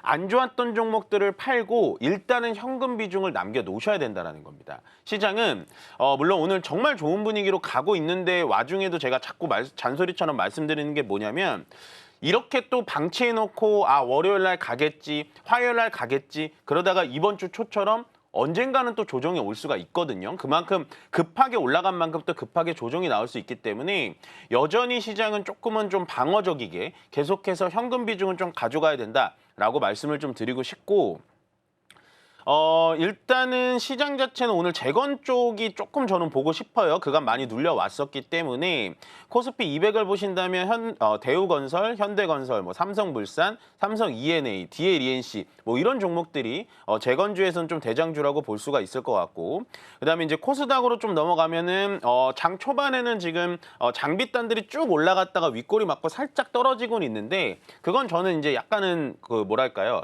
차익 실현이라고 보시면 될 것 같고요. 근데 이제 반대급부적으로 갑자기 이제 그간 쉬었던 로봇주들, 로보티지라든지 코스피 200에서는 HL 만도 뭐 이런 종목들이 좀 좋게 올라가고 있다라고 정리를 해드리고 싶습니다. 마지막으로 저도 이제 수급을 좀 말씀드리자면 오늘 수급은 외국인들의 매도가 있기는 합니다만 매도의 강도가 약하죠. 금요일장이긴 합니다만 매도의 강도가 제가 이번 주 화요일부터 말씀드렸던 건 외국인들이 언제 순매수할지 모르겠지만 매도세가 약해지고 있다는 건 긍정적인 신호다라고 말씀을 드리고 있어요. 어제 선물옵션 동시 만기일까지 종료가 됐기 때문에 외국인들은 만약에 원달러 환율이 조금 안정이 된다면 다음 주부터는 순매수로 돌아갈 가능성이 높다라고 정리드리겠습니다. 네, 지금 말씀드리는 순간 코스피 매수 사이드카가 발동됐습니다. 올해 들어서 벌써 13번째 매수 사이드카에 해당하는데요. 사실 시장이 매일같이 변동성이 너무나 크기 때문에 대응이 어렵기도 하지만 일단은 오늘장 좀 기분 좋게 보셔도 좋을 것 같습니다. 거의 전반적인 모든 업종이 오르고 있는 상황인데요. 특히나 지금 제가 눈에 띄는 게 주성 엔지니어링입니다. 전문가님이 코스닥이 코스피를 따라가지 못하는 게 아쉽다라고 말씀하셨는데 그래도 그 안에서 주성 엔지니어링 보자면 조금 희망이 있는 것 같긴 하거든요. 하거든요. 지금 개장 직후보다는 조금 내려오긴 했지만 여전히 9%가량 강세 흐름 보여주고 있습니다. 또 어제 나왔던 지표가 하나 있죠. 수출입 데이터 보니까 물론 수출이 수입을 압도하긴 했습니다만 여전히 반도체 장비 수입이 전년 동기 대비해서 1% 넘게 늘었습니다. 전문가님, 어제 장에서부터 장비주가요. 소재 부품단보다 훨씬 더 상승폭이 가팔랐단 말이에요. 네. 그럼 저희가 주성 엔지니어링 놓고 보자면 아직까지 매수 기회가 남아있다 볼 수 있을까요? 주성 엔지니어링을 따라가긴 좀 힘들 것 같아요. 아. 네, 각도가 이격이 너무 벌어져 있고 그간에 이제 강도가 너무 세기 때문에 네. 다만 이제 장비단이라고 크게 생각을 하면 장비단들은 따라가셔도 될 것 같아요. 나머지 종목들은 괜찮다. 네, 왜냐면은 제가 이제 서두에 말씀드렸다시피 SK 하이닉스의 최태원 회장님이 결국에는 생산 능력을 확대하겠다라는 네. 건 장비단이 먼저 신호를 줄 겁니다. 그러면 SK 하이닉스가 확대를 하면 삼성전자가 안 따라갈 수가 없는 거거든요. 그러면 결국에는 지금은 이제 SK 하이닉스 향 장비단들이 훨씬 더 빨라요. 그리고 장비단들 중에서도 전공정이 더 빠릅니다. 그 이유가 뭘까요? 확장을 시작하고 생산 능력을 확대하면 일단은 전공정 장비부터 들어갑니다. 그래서 이게 장비단들을 우리가 참 조심해야 되는 게 뭐냐면 장비를 납품한 금액에 따라서 실적이 올라가기 때문에 이 사이클이 있겠죠. 장비를 많이 팔 때는 재무제표가 굉장히 좋아지고 반도체 사이클이 살짝 줄어들면서 증설이 살짝 멈추면 장비단을 못 파니까 매출이 쫙 줄어듭니다. 그래서 장비단은 항상 고퍼에 사서 저퍼에 팔라는 말이 있듯이 전체적으로 사이클이 산업이 있기 때문에 지금 보시면은 그런데도 불구하고 장비단은 어떻게 따라가서 사라고 하실 때가 가장 늦다. 그래서 저는 만약에 내가 삼성전자와 하이닉스를 가지고 계시고 있는 분들이 있다면 코스닥에서 지금 뭐 2차 전지, 제약바이오 언제 가지 기다리는 것보다 반도체 소부장에서 훨씬 더 빠르게 수익을 낼 수 있는 기회가 지금이라도 늦지 않았다라고 말씀드리겠습니다. 네, 장비단을 전체적으로 봐도 괜찮지만 주성 엔지니어링 지금 따라가기엔 조금 늦은 것 같습니다. 전문가님 연결해서 종목 하나만 여쭤보도록 할게요. 네. 긴장하시는 건가요? 네. 전문가님 전공정 장비주 말씀하셨는데 그럼 저희가 다른 종목들 뭐 원익 IPS, 테스, PSK 이런 종목들은 괜찮을까요?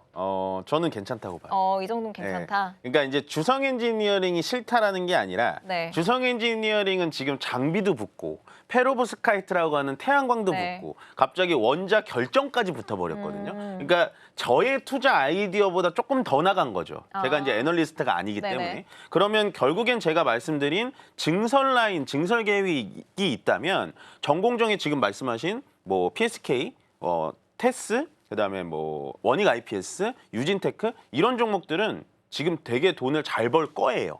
그렇기 때문에 충분히 저는 전공정, 뭐 후공정도 상관은 없습니다만 현재 시장에서 관심 있는 건 일단은 전공정이기 때문에 여러분들이 조금 학습을 하셔가지고 전공정 장비단에서 보시는 게 좋다. 우리가 착각하지 말아야 되는 건 코스닥이 이제 코스닥이 정상화가 될 거야 라고 할 때 예전처럼 제약바이오 2차 전지부터 가는 게 아니라요.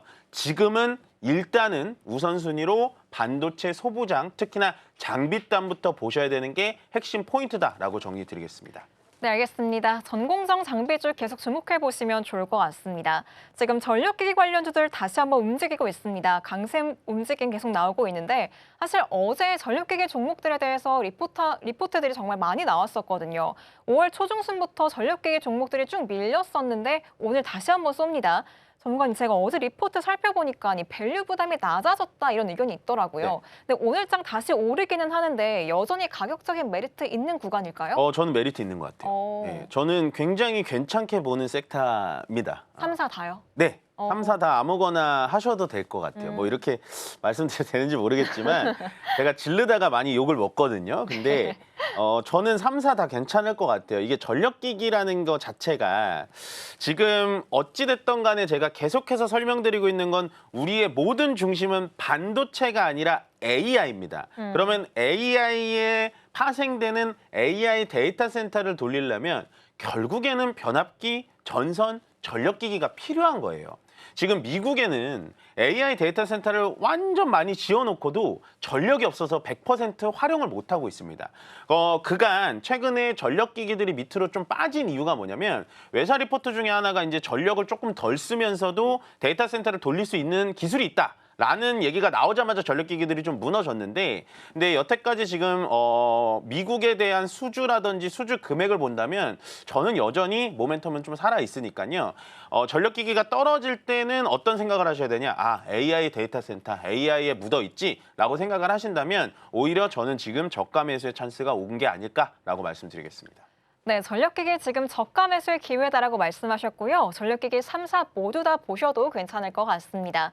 현대차그룹 이야기 넘어가 보도록 할게요. 어제 좀 많이 밀려서 좀 저가 매수의 기회였다라고 보시는 분들도 많았을 것 같은데 오늘 현대차 바로 반등 나옵니다. 그리고 어제장에선 사실 현대오토에버는 가는데 현대차는 밀렸었죠. 오늘은 두 종목 다 가는 모습 확인되고 있는데요. 전문가님, 네. 현대차그룹주 지금이라도 올라타면 좋은 건지 아니면 어제가 기회였나요? 뭐 이렇게 하루하루 따질 종목이 아니에요. 그냥 뭐 사고 싶으면 사는 겁니다. 예. 뭐 어떻게 표현해 드려야 될지 모르겠는데 제가 이제 어제 여기 똑같은 서울경제죠. 서울경제 유튜브 촬영을 할 때도 네네네. 매수를 하라고 했거든요. 어. 그러니까 현대차는 뭐 매수를 하라고 했는데 이게 더 올라갔다. 매수를 하라고 했는데 이게 더 떨어졌다. 의미가 없어요. 그러니까 앞으로 현대차 그룹들은 이제 자동차 판매량 뭐 이런 건 기본적으로 받쳐주는 거고 그냥 로봇의 테마로 보시면 될 것 같습니다. 더군다나 지금 현대차의 보스턴 다이내믹스의 아틀라스가 보여주는 퍼포먼스를 우리가 생각을 한다면 제가 봤을 때는 어느 부분에 대해서는 테슬라의 휴머노이드 로봇보다 훨씬 더 기술력이 좀 좋은 것 같아요. 그렇게 되면 결국엔 이 휴머노이드 로봇들이 가정에는 지금 들어갈 수는 없겠지만 현대차의 자동차 공장, 그리고 현대제철의 제철소, 뭐 그다음에 현대 그룹들의 조선사의 뭐 로봇이 들어간 이게 가능하거든요. 그렇게 되면 지금도 저는 뭐 이런 말씀드리면 아침부터 너무 강하게 말씀드리는 거지만 현대차의 주가만 보더라도 아직까지도 너무 싸지 않을까? 예, 그리고 마지막으로 현대차의 현재 PBR이나 PER을 보시면요. 굉장히 낮습니다. 뭐 도요타랑 비교하시는 분들도 있는데 실제로 현대차는 지금 테슬라랑 비교해야 되는 게 맞아요. 도요타는 로봇이 없잖아요. 그렇게 되면 저는 현대차의 현재 PBR이나 PER을 보시더라도 굉장히 저평가가 아직도 돼 있다라고 말씀드리겠습니다. 네, 현대차 그룹주 역시나 단기로 볼 종목들은 아닌 것 같습니다. 그럼 제가 마지막으로 질문 하나 빠르게 드리고 마무리할게요. 전문가님, 스페이스X 오늘 상장하잖아요. 사실 스피어 어제 거의 상한가 갔었는데 오늘도 튑니다. 네. 이게 오전까지 이어질까요? 아니면 세론 나올까요? 마지막 질문은 안 받는 게 좋을 것 같은데 이런 거는 알려주세요. 예측하기가 어려워요. 어. 예, 왜냐하면 이제 스피어를 내가 만약에 갖고 있는 분들이 이제 오늘 고민을 엄청 하시겠죠. 하실 것 같아요. 스페이스X가 당장 오늘 상장인데 미국 시장은 사실 IPO 상장이 되고 장 개장하자마자 상장되진 않거든요. 네. 시간이 좀 필요하거든요. 네네. 그러면은 제가 봤을 때 스페이스X는 상장되고 나서 성공을 할 것 같아요. 워낙에 지금 개인 투자자들이 기대감이 많기 때문에. 그러면 오늘 올라가는데 팔까 말까 고민을 많이 하실 겁니다. 근데 제가 봤을 때는 이제 오늘부터 어떤 느낌이냐면 트레이딩 관점으로 좀 들어가시는 게 맞아요. 그리고 이제 스페이스X가 어느 정도 시장에 반영이 되고 난 뒤에 이렇게 시장에서 운영하고 있네? 라고 해서 한 발짝 뒤에서 투자를 하시는 게 낫지 굳이 적극적이게 대응하실 필요는 없지 않을까. 저는 그냥 뭐 매수도 매도도 아닌 좀 비겁하지만 트레이딩 관점에서 보시는 게 좋다라고 말씀드리겠습니다. 네, 알겠습니다. 스피어 들고 계신 분들 전문가님 말씀 참고해 보시면 좋을 것 같고요. 지금 코스피 7% 넘게 오르는 모습 확인되고 있네요. 그럼 스탁포인트 여기서 마무리하겠습니다. 이민 전문가와 함께했습니다. 오늘 말씀 고맙습니다. 네, 고맙습니다.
네, 계속해서 캐스팅콜로 이어가 보겠습니다. 오늘 도움 말씀에는 주식회사 플래처 김덕호 대표 자리해 주셨습니다. 대표님 어서 오세요. 네, 반갑습니다. 네, 오늘 금요일임에도 불구하고 시장이 굉장히 힘차게 움직임 나타납니다. 코스피가 오늘 매수 사이드카 발동이 됐죠. 지금 현재 7.5% 상승하고 있고요. 지금 가수급이긴 합니다만 그래도 코스피 시장에 외국인 투자자가 좀 들어와주고 있습니다. 코스닥은 반대로 외국인과 기관이 좀 덜어내는 흐름들 오늘 확인되고 있고요. 전반적인 섹터와 전반적인 종목들 흐름들 좀 양호하게 나타납니다. 오늘은 양시장 모두에서 상승하는 종목의 수가 월등히 많게 나타나고 있는 상황입니다. 자, 먼저 분위기부터 여쭤보겠습니다. 대표님, 오늘 시장 분위기 금요일임에도 불구하고 괜찮게 좀 흘러가네요? 네, 뭐 그렇죠. 일단 뭐 미국 3대 지수가 이제 같이 강세가 나온 게 좀 오랜만에 나오다 보니까 아마 많은 분들이 이제 뭐 삼성전자, SK하이닉스를 필두로 한 반도체 섹터 많이 주목을 하실 것 같아요. 뭐 지난주에 뭐 매도 사이드카가 나왔을 때 뭐 삼성전자, SK하이닉스 뭐 어떻게 해야 됩니까? 뭐 이런 글들이 뭐 종목 토론방이라든지 뭐 카카오톡방이나 이런 곳에 많이 올라왔던 것 같은데 뭐 저희 방송 보신 분들은 다 아실 겁니다. 그냥 사시면 된다고. 뭐 그때가 저가였는데 그 생각을 전혀 못할 수밖에 없는 게 지금 시장이 많이 어지럽죠. 네, 지금 전쟁도 많이 하고 있고 특히나 이제 이란 전쟁이 장기화될 경우에는 사실 이제 에너지 가격에 대한 급등 그리고 여기에 따르면은 연준의 금리 동향이 굉장히 공격적으로 바뀔 것이다 이런 얘기들이 많이 나오는데 6월 FMC는 뭐 페드워치 의견을 좀 참고해서 말씀드리면요. 6월 FMC는 사실 금리 동결 가능성이 98%가 넘습니다. 그리고 뭐 이번에 바뀌었던 케빈 워시 의장도 마찬가지로 뭐 한 번에 금리 인상을 바로 단행하기에는 현재 스탠스가 불확실하다고 볼 수밖에 없어요. 그러니까 PPI나 CPI가 올라간 게 전년 대비 많이 올라갔다라고 얘기를 하지만은 이건 이제 기저효과도 일부 반영이 되어 있는 거거든요. 그러니까 지금 뭐 에너지 가격이 사실은 뭐 천정부지로 올라갈 것이다 이런 의견을 뭐 IEA에서도 발표를 하긴 했습니다만은 여전히 에너지 가격이 100불대를 쉽게 초과를 못하는 이유도 바로 여기 있습니다. 그래서 제가 지난 3월에 중동 사태가 터지고 난 이후에 이제 4월이 됐을 때 유가가 이제 100불 이하로 계속 이제 유지될 가능성이 크다. 그리고 지금 산유국들이 채산성이 많이 높아졌기 때문에 오히려 이제 중동 위기가 장기화된다 하더라도 영향은 실제 150불 이상까지 올라가는 가능성은 낮다라고 좀 말씀 많이 드렸습니다. 물론 그렇다 해서 이제 뭐 전쟁이 완전히 끝났냐 그렇지 않습니다. 뭐 지금 트럼프 대통령이 뭐 이번 주말이면 서명한다고 했는데 맞아요. 지금 저 소리 몇 주째 하고 있죠. 뭐 기록갱신하고 있는 것 같은데 뭐 저는 그게 큰 의미는 두고 있지 않습니다. 특히 이제 이번에 종전협상에 어떤 내용이 들어가냐가 중요한 거고 정말 종전협상이면은 제가 늘 강조를 드렸지만은 배상이 어떻게 될 것이냐. 그러면 전쟁의 명분이 필요한데 지금 전쟁 명분으로 들어갔던 게 이제 이란이 핵무기 사용에 대한 위협도 그리고 이제 특히나 이제 테러 행각에 대한 어떤 의식들이 있기 때문에 선제 방어 조치를 하는 거다 이렇게 얘기했습니다. 근데 지금 이란이 먼저 미국에 테러하는 상황이 하나도 없죠. 그러면 적어도 우라늄 농축을 방지를 해야 될 것인데 우라늄 농축 방지가 거의 포기될 겁니다. 그러면 이번에 7월, 8월에 전당대회에서도 사실 공화당에서는 열심히 선전을 하겠지만 뭐 별로 좋은 얘기는 나오지 않을 것 같고요. 11월 선거 부담감은 여전히 있을 겁니다. 그래서 지금 이란도 이 사태를 알고 있기 때문에 지금 지연전을 펼치고 있는 것이고 최근에 이제 아파치 헬기 격추 관련해서도 뭐 이란이 지금 의견이 너무 다르다. 뭐 이 여기에 대해서 어떻게 생각하시냐 뭐 물으시는 분들도 많이 계신 것 같은데 일단 이란 혁명 수비대가 있고요. 이란은 마찬가지로 정규군이 또 있습니다.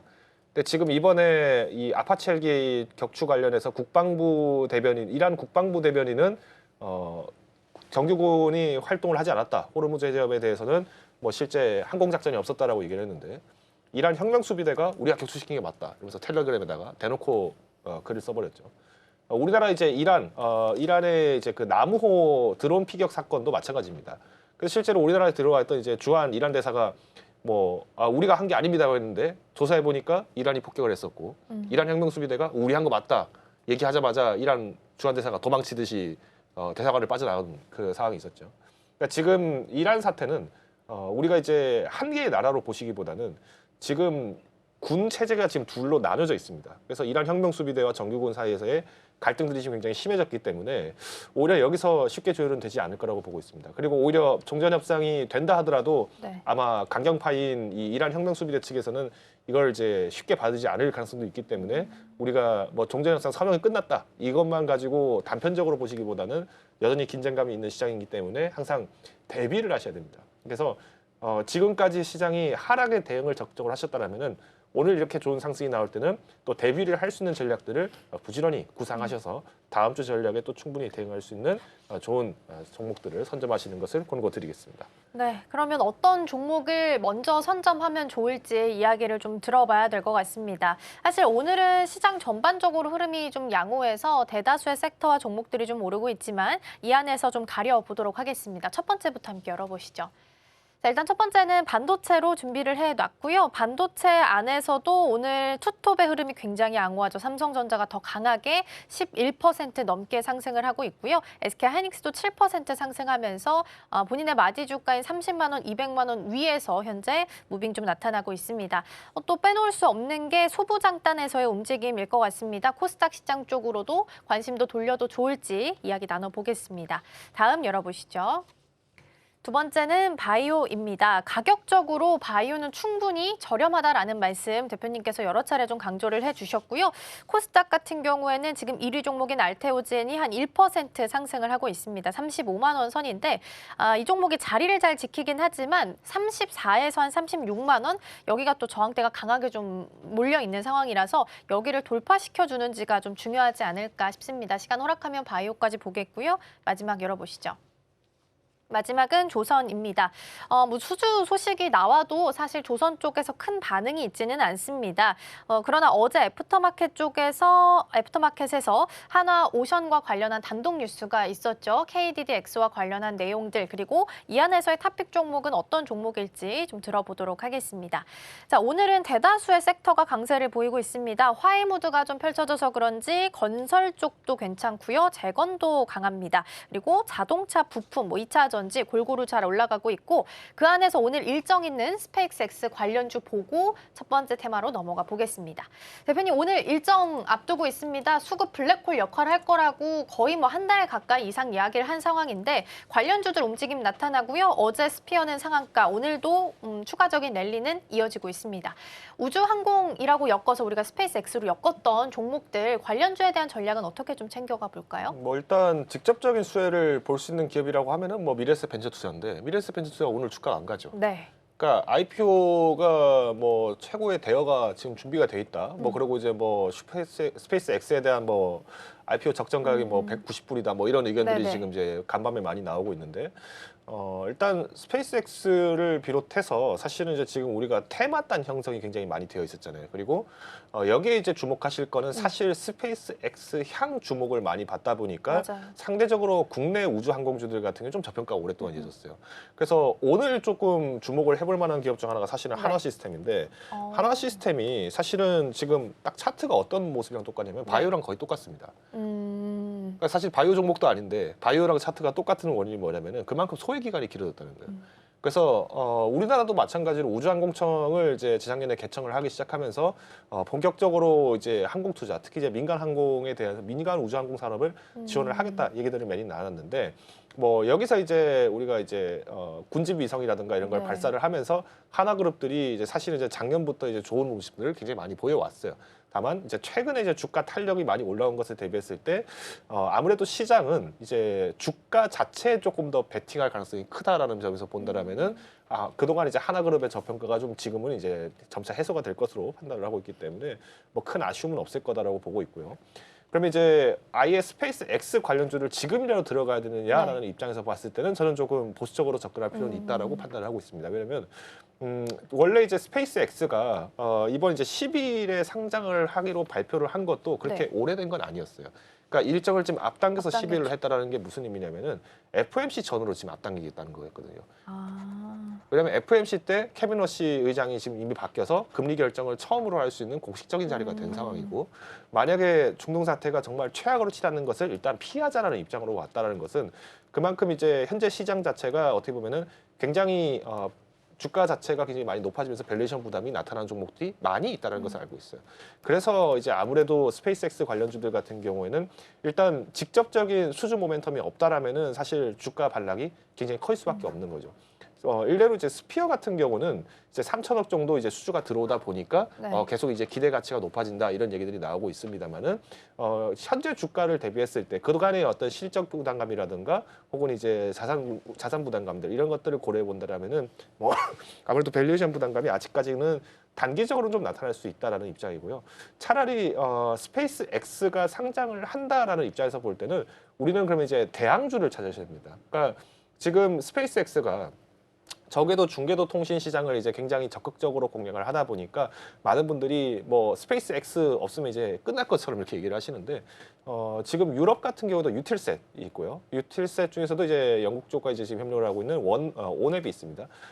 여기에 이제 원액과 지금 협력을 하고 있는 기업 중 하나가 또 어떻게 보면 인텔리안 테크 이런 기업인데 인텔리안 테크도 사실은 굉장히 지금 주가가 잘 가고 있죠. 그러니까 최근에 이제 주가가 좀 조정이 나왔던 것도 이 테슬라 관련주로 지금 같이 얘기가 나오면서 그러니까 테슬라 대항주인데 테슬라 관련주들이 다 빠지니까 에이 이것도 뭐 없겠지라고 지금 빠진 겁니다. 근데 인텔리안 테크는 뭐 아실 분들은 아실 것 같아요. 이제 해상용 안테나, V셋 안테나가 굉장히 강하고 특히 미국의 미 육군으로부터도 이제 인증을 받았던 기업이기 때문에 저는 오히려 지금처럼 뭐 안보적 위협이 굉장히 커진다든지 아니면은 최근 이제 국제 인정도가 높아진다라는 입장에서 봤을 때 뭐 인텔리안 테크 같은 기업들은 뭐 저평가 시중 매수도 가능하지 않겠는가. 그래서 이제는 국내 항공주들에 대한 기업들, 우주 항공 기업들도 다시 한번 되돌아볼 때가 되지 않았는가. 다만 이번 주는 이제 스페이스 X에 대한 기대감들이 이제 남아 있기 때문에 뭐 오늘 당장 사십시오라는 입장보다는 저는 아마 다음 주 혹은 이제 차주에 한 번 더 기회를 보면서 접근하시는 게 어떨까 말씀을 드리겠습니다.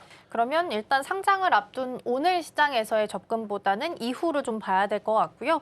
FOMC 전후로 당긴 부분, 상장 일정을 당긴 부분을 좀 언급을 주셨는데, 그렇죠. 그래서 엔트로픽도 요 금리 인상 기조 때문에 원래 상장하려는 일정보다 좀 당겨서 9월 정도 이야기가 나오고 있으니까 참고해서 함께 보시죠. 소부장도 간단하게 보고 넘어가 볼 텐데요. SK하이닉스의 협력사 납품 단가 인상 요구하고 있다라는 부분은 전달을 좀 드린 바가 있습니다. 이제 소재 부품사가 아니라 장비사의 단가 인상 검토는 굉장히 이례적이다 보니까 관심도가 지금 높은 상황인데요. 단가를 내리는 게 아니라 올린다라고 하니까 거의 10여년 만에 처음 있는 일이라고 합니다. 대표님 그렇게 본다면 소부장단 안에서의 온기가 그 밑으로까지 확산될 만한 충분한 힘을 좀 가지고 있는 상황인 거예요? 그렇죠. 그러니까 제가 장비주는 뭐 지금 1분기 실적 안 나온 걸로 걱정할 필요 전혀 없다고 제가 계속 말씀드린 게 지금 가격 협상을 한다는 거잖아요. 그렇죠. 그것도 10년 만에. 10년 전이면은 2015년, 2016년 이때입니다. 이때 뭐 반도체 장비주들 막 이렇게 얘기를 할 때가 그렇게 쉽지가 않았던 상황이었어요. 그리고 이때만 하더라도 사실은 이제 우리나라가 일본으로부터 이제 수입을 해왔던 소재 부품단 같은 경우에는 네. 뭐 일본으로부터 의존했던 사업들이 굉장히 많았었는데 이게 이제 2018년도 이제 2018년, 2019년도에 이제 일본이 이제 화이트리스트 배제를 하기 시작하면서 자구력을 갖자 이렇게 무장을 했던 게 이제 불과 한 7, 8년 만에 지금 만들어진 결과입니다. 그러니까 우리나라도 사실은 이제 그만한 기술력들을 다 준비를 하고는 있었어요. 근데 이거를 우리가 직접 하는 것보다는 그냥 일본에서 통해서 가져오는 게 싸다라는 입장이었던 거죠. 근데 지금 보십시오. 키옥시아라는 기업을 보시면 아시겠습니다만은 일본의 금융사들이 대거 돈을 출자를 해서 반도체 회사를 만들고 있어요. 그러니까 반도체 회사로 시작을 한 것이 아니라 IT 회사들, 금융사들이 돈을 밀어붙여서 우리 지금 반도체 안 잡으면은 문제가 될 거다. 이거는 산업적으로 지금 뒤처질 수밖에 없다라는 위기의식 때문에 만들어진 회사가 사실은 이 키옥시아입니다. 이 키옥시아에 투자를 했던 기업 중 하나가 또 SK하이닉스예요. 그러니까 SK하이닉스 입장에서 보면은 결국 반도체 산업이 장기적 성장성에 대해서는 절대 우위를 가져갈 수밖에 없다. 그런데 우리가 경쟁사가 생긴다라고 하면은 우리는 여기에 대해서 공정 경쟁도 같이 우리가 의식을 하겠다. 즉 시장 점유율을 함께 확보를 하겠다라는 거예요. 그래서 지금 장비주들 같은 경우에는 재평가가 다시 이루어지고 있는 겁니다. 그동안에는 삼성전자, SK하이닉스만 계속 올라가니까 장비주가 안 갑니다. 이런 얘기를 많이 했거든요. 뭐 끼끗해봐야 뭐 MLCC 정도 갔습니다. 아니면 뭐 일부 소재단이 좀 잠깐 갔습니다라는 얘기가 많았지만 장비주는 너무 오랫동안 눌렸었죠. 근데 그런 의미에서 볼 때 장비주 같은 경우에는 제가 아까 키옥시아를 예시로 들었던 것처럼 힌트를 좀 말씀드리겠습니다. 국내 삼성전자, SK하이닉스에만 의존할 필요가 이제 없어졌다는 거예요. 지금 뭐 TSMC라든가 아니면은 뭐 인텔 그리고 뭐 마이크론 테크놀로지 이런 기업들조차도 이제는 증설에 필요한 장비들이 필요한 거예요. 그동안의 라인들은 뭐냐면 증설한다 얘기를 했지만은 사실 기존에 있던 라인들을 뜯어가지고 D램 만들던 거, 낸드 만들던 거 뜯어가지고 HBM 라인으로 지금 바꾼 거밖에 없어요. 그러니까 당연히 D램 가격이 폭등할 수밖에 없죠. 원래 만들던 거를 그대로 유지를 해도 지금 쇼티지가 나올 수밖에 없는데 지금 HBM이 돈이 더 되니까 일단 메모리 쪽 라인 하나 뜯어가지고 이거 HBM 전용으로 라인 개조시켜버려. 이렇게 돼버린 거예요. 그러면 이제 앞으로 증산은 결국 이제 점유율 문제가 결부될 수밖에 없기 때문에 오히려 저는 장비단도 뭐 지금은 충분히 공략 가능하다. 그래서 저는 아까도 강조드렸지만은 해외 고객사가 많은 기업들을 잡으셔야 돼요. 그러니까 삼성전자, SK하이닉스라는 협상을 하는 것뿐인 네. 거지 협상을 했다라고 해서 무조건 이 매출들이 전량 다 반영이 되냐 그렇진 않을 겁니다. 지금 10년 만에 협상을 했잖아요. 그럼 앞으로 10년 동안 동결될 수도 있는데요. 그러니까 이런 부분들을 우리가 고려해 본다라면은 지금은 전반적인 시장의 성장에 편승을 하는 게 훨씬 더 유리할 수 있다. 그래서 오히려 수출 비중이 높았던 장비주들 그리고 소재 부품 기업들을 꼭 잡으셔야 한다. 말씀을 강력하게 드리겠습니다. 그러게요. 일단 최태원 SK 회장도 30년까지 캐파를 2배 확장한다고 했고 34년까지는 3배 확장한다라고 했는데 이것 또한 부족하다라고 젠스당 CEO가 발언을 하기도 했죠. 그만큼 캐파를 늘리게 되면 소부장단에게는 또 자극해 줄 수 있는 멘트이기 때문에 좀 챙겨보시죠. 오늘도 코스닥이 그래도 흐름을 잘 유지하면서 가고 있는 상황입니다. 한 3.6%, 코스피 대비해서는 상승폭이 좀 적다 하더라도 어제 좀 상대적으로 상승한 부분이 있기 때문에 같이 좀 챙겨보시면 좋겠습니다. 조선 쪽으로 넘어가 보겠습니다. 앞서 말씀드린 것처럼 단독 뉴스긴 합니다만 KDDX 관련해서 하나오션이 우선 협상 대상자로 선정됐다라는 부분 앞선 코너에서도 좀 살펴보긴 했었는데요. 관련한 내용을 좀 본다면 조선업은 그러면 하반기부터 나오는 뉴스들 따라서 움직임 좀 보일 수 있을까요?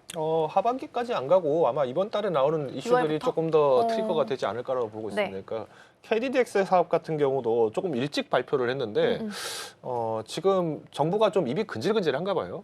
이 KDDX 사업이 사실 원래 우선 협상 대상자를 선정하는 거니까 선도안 만드는 겁니다. 지금 단계가 4단계인데 1단계는 이제 개념 설계라고 해서 이제 우리가 어떤 식으로 설계 방향을 잡을 것인가에 대한 기초적인 어떤 개념만 설계하는 겁니다. 이거 하나오션이 가져갔었어요.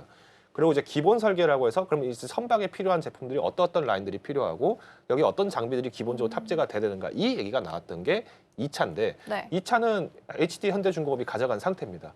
근데 3차 협상, 3차가 이제 그럼 이걸 실제로 이제 누가 최초 모델을 만들어 볼 거냐, 선도하면 누가 만들 거냐 이걸 이제 결정하는 게 이번에 이제 우선 협상 대상자로 좀 비중이 많이 높아진 게 하나오션 쪽으로 좀 다시 기우는 거예요. 원래 이거를 2023년도 12월에 결정을 하려고 했습니다. 네. 근데 이때 판이 한번 뒤집어졌죠. 왜냐면은 이때 당시 이제 현대중공업이 이제 보안 감점이 있었습니다. 그러니까 1차 이제 아까 제가 말씀드렸던 개념 설계 당시에 대우조선해양이 갖고 있던 이 개념 설계도를 이제 유출을 한 바람에 이게 벌점이 1.5점이 들어갔었어요. 그래서 하나오션은 이거 벌점 진짜 중요한 거다. 이런 거 맨날 흘리고 다니면은 우리나라가 배 만든다고 해서 무슨 의미가 있겠습니까? 이거를 강하게 촉구를 했었죠. 근데 되게 재밌는 일이랍니다. 2023년 12월에 이게 결정되기로 했다고 제가 말씀드렸잖아요. 그러면 사실 보안 감점이라는 게 굉장히 크게 점수가 다뤄지는데 이번에 이 우선협상 대상자를 결정한 데서 점수 격차가 한 0.5점, 0.6점이 안 됐어요. 0.5867점 뭐 이 정도밖에 되지 않았기 때문에 굉장히 큰 점수였는데 이게 그럼 왜 밀렸는가? 2023년도 10월과 11월에 굉장히 재밌는 일이 일어납니다. 2023년 12월과 11월에 이 KDDX 사업 우선 협상 대상자로 빨리 선정이 되려고 하나오션은 이제 전 해군교육사령관을 영입을 합니다.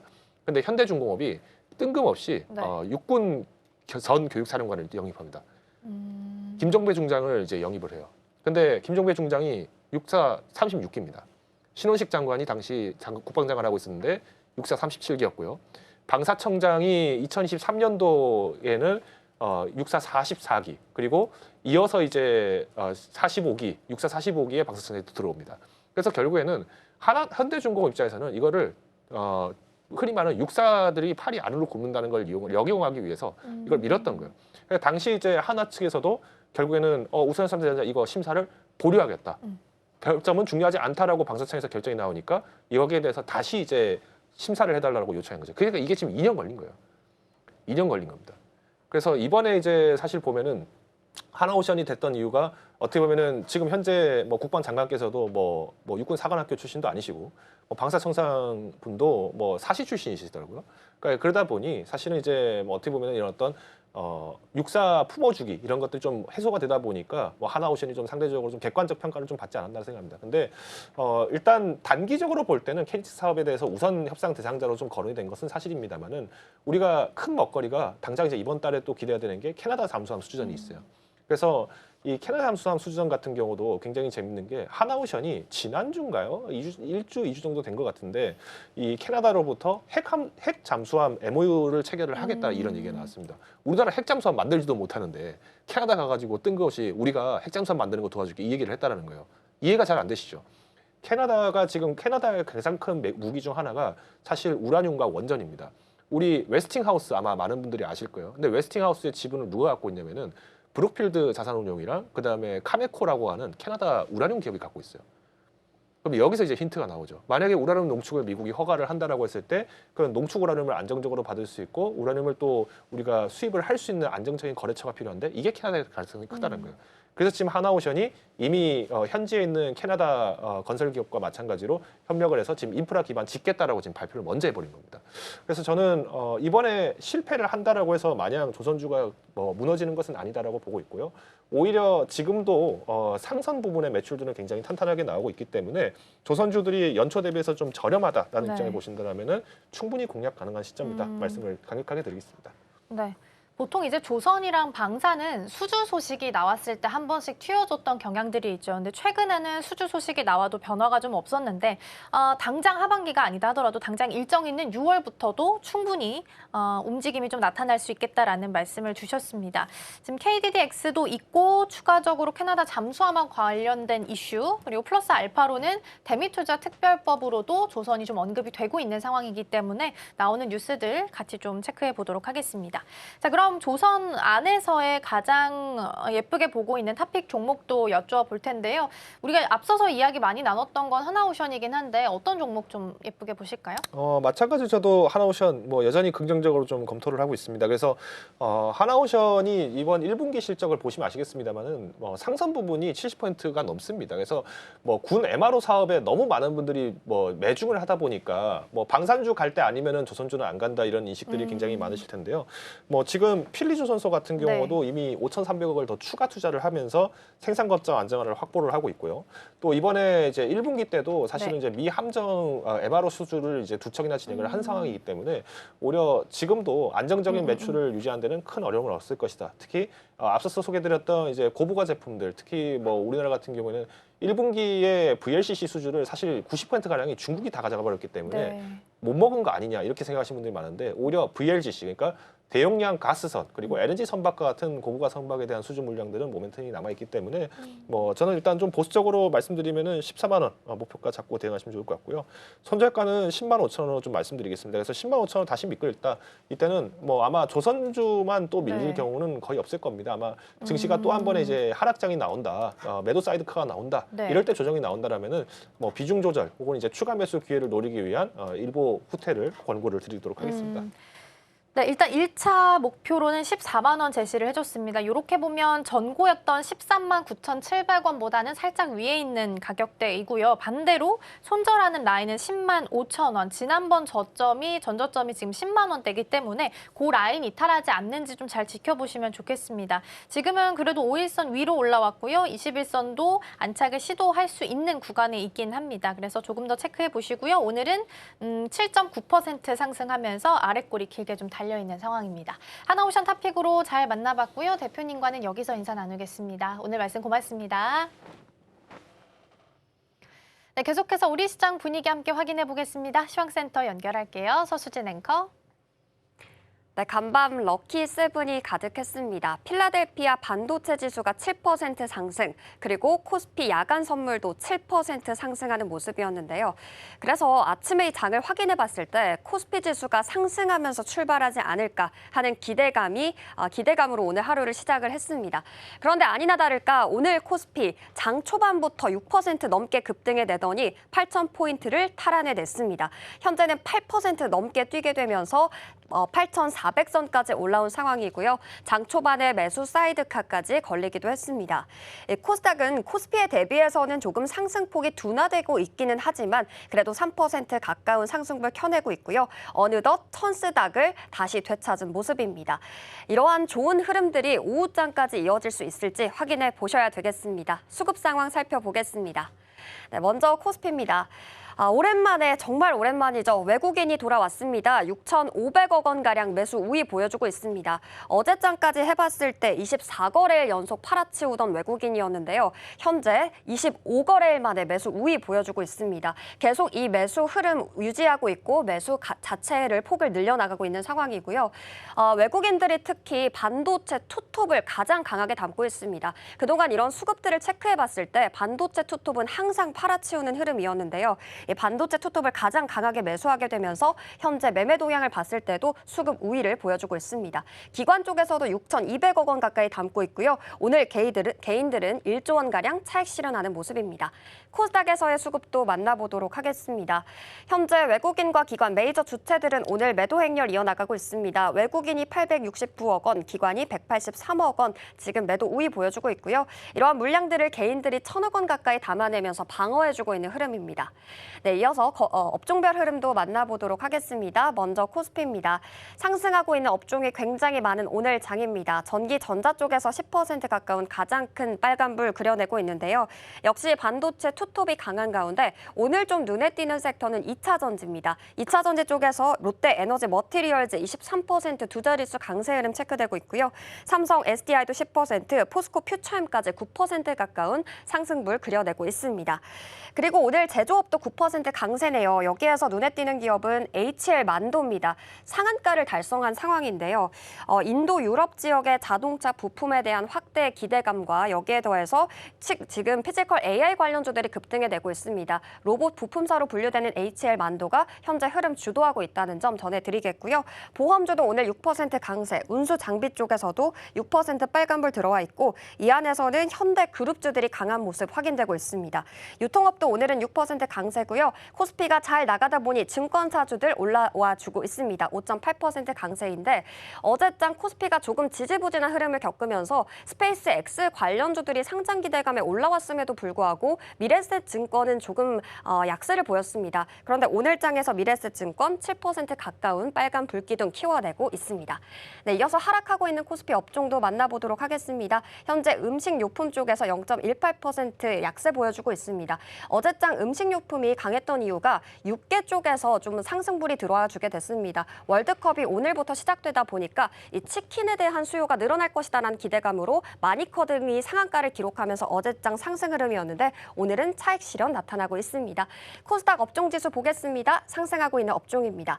현재 금융 쪽에서 5% 빨간불 역시 지금 금융주들의 흐름이 좋고요. 이 안에서 LS증권이 가장 높은 상승률 보여주고 있습니다. 기계 장비 쪽에서도 4% 상승인데요. 이 안에서 반도체 소보장과 로봇주들 지금 잘 올라가고 있고요. 유통업과 일반 전기, 전자 이 안에서는 하이디비 상한가를 기록했습니다. 관련된 소식으로는 65억의 유상증자 소식이 나오게 되면서 현재 상한가 유지해주고 있고요. 운송장비 부품부터 제조까지 빨간불 들어와 있습니다. 하락하고 있는 업종도 만나보도록 하겠습니다. 네, 현재 출판 매체 복제, 양지사의 하락불을 켜게 되면서 현재 약세 체크되고 있고요. 오락 문화까지 0.05% 보합권에 머무는 모습입니다. 이어서 거래대금 확인해 보겠습니다. 코스피입니다. 모두 반갑게 빨간불 들어와 있습니다. 어제와는 굉장히 대조적인 장 초반의 상황인데요. 반도체 투톱이 삼성전자가 13% 가깝게 더 큰 상승폭 그려내고 있습니다. 33만 원까지 올라온 상황이고요. SK하이닉스는 9% 넘게 상승해내면서 220만 원, 지금 230만 원까지 터치해 줄지도 체크해 보셔야 되겠습니다. 일단 간밤에 필라델피아 지수가 잘 올랐고요. 그렇게 되면서 마이크론이 두 자릿수 상승률을 보였습니다. 이 메모리 관련된 업체들이 오늘 조금 수혜를 입지 않을까 하는 기대감 나타나고 있고 삼성전자는 이런 소식이 나왔습니다. 구글의 차세대 AI 칩의 일부 생산을 맡는다라는 기대감 나오면서 파운드리 협력에 대한 모멘텀 살아나고 있고요. SK하이닉스 같은 경우에는 이르면 8월에 ADR 상장 기대감이 나타나게 되면서 다시 한번 외국인들의 수급들 들어와주고 있습니다. 그리고 삼성전기, 기판 쪽들 오늘 강합니다. 삼성전기를 비롯해서 LG이노텍, 대덕전자까지 현재 빨간불 들어와 있고 삼성전기 같은 경우에는 195만 원 선 지나가고 있습니다. 삼성전자와 함께 삼성전자 우선주도 함께 가고 있고요. LG전자가 오늘 반등에 성공했습니다. 8% 강세 흐름 체크되면서 24만 원 선의 움직임 확인되고 있습니다. 코스닥 안에서의 거래 대금도 확인해 보도록 하겠습니다. 전반적으로 다 빨간불 들어와 있고요. 반도체 소부장이 모두 다 채우고 있네요. 주성 엔지니어링이 1.4%. 다만 어제 상승폭이 커서인지 지금은 조금 차익 실현 매물들 나오고 있는 상황이고요. HPSP가 지금 17%로 거래 대금 상위에서는 가장 큰 폭의 상승세 나타내고 있습니다. 테크윙은 10%, 제주 반도체가 8%, 원익 IPS도 9%의 상승불 그려내고 있습니다. 시총 상위 종목의 움직임 만나보겠습니다. 1위부터 6위입니다. 코스피 안에서 다 빨간불 들어와 있는데 눈에 띄는 게 바로 현대차입니다. 현대차가 현재 7% 강세 체크되고 있고 피지컬 AI 모멘텀 다시 한번 살아나게 되면서 63만 원 선까지 회복한 모습 체크되고 있습니다. 7위부터 12위의 움직임도 만나보도록 하겠습니다. 네, 오늘 2차 전지주가 강하다고 말씀드렸는데요. LG 에너지솔루션도 6% 가까운 상승불 나타내고 있고 40만 원 선까지 올라온 상황입니다. 중국 배터리 업체 신왕다와의 특허 분쟁을 마무리했다라는 소식과 함께 이 라이선스 계약 체결까지 이끌어내면서 승기를 잡았다라는 보도가 나왔는데요. 오늘 장 후반까지 움직임 체크해 보셔야 되겠고요. 조선업은 HD 현대중공업이 선별적인 2% 강세 흐름 체크되고 있고요. 두산 에너빌리티가 12위에 올라왔습니다. 현재 6% 강세 흐름 체크되면서 9만 원대까지 올라온 상황입니다. 코스닥 1위부터 6위까지도 확인해 보도록 하겠습니다.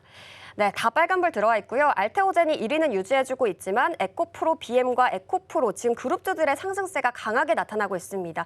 시총 상위 종목의 움직임들이 바뀔 수 있다는 점 확인해 보셔야 되겠고요.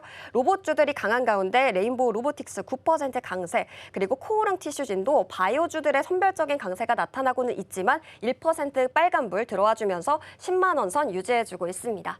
네, 이렇게 전반적인 시장 분위기 살펴봤습니다. 오늘장 시장 분위기가 좋으니까 오후장까지 계속해서 살펴보시기 바랍니다. 지금까지 시황센터였습니다.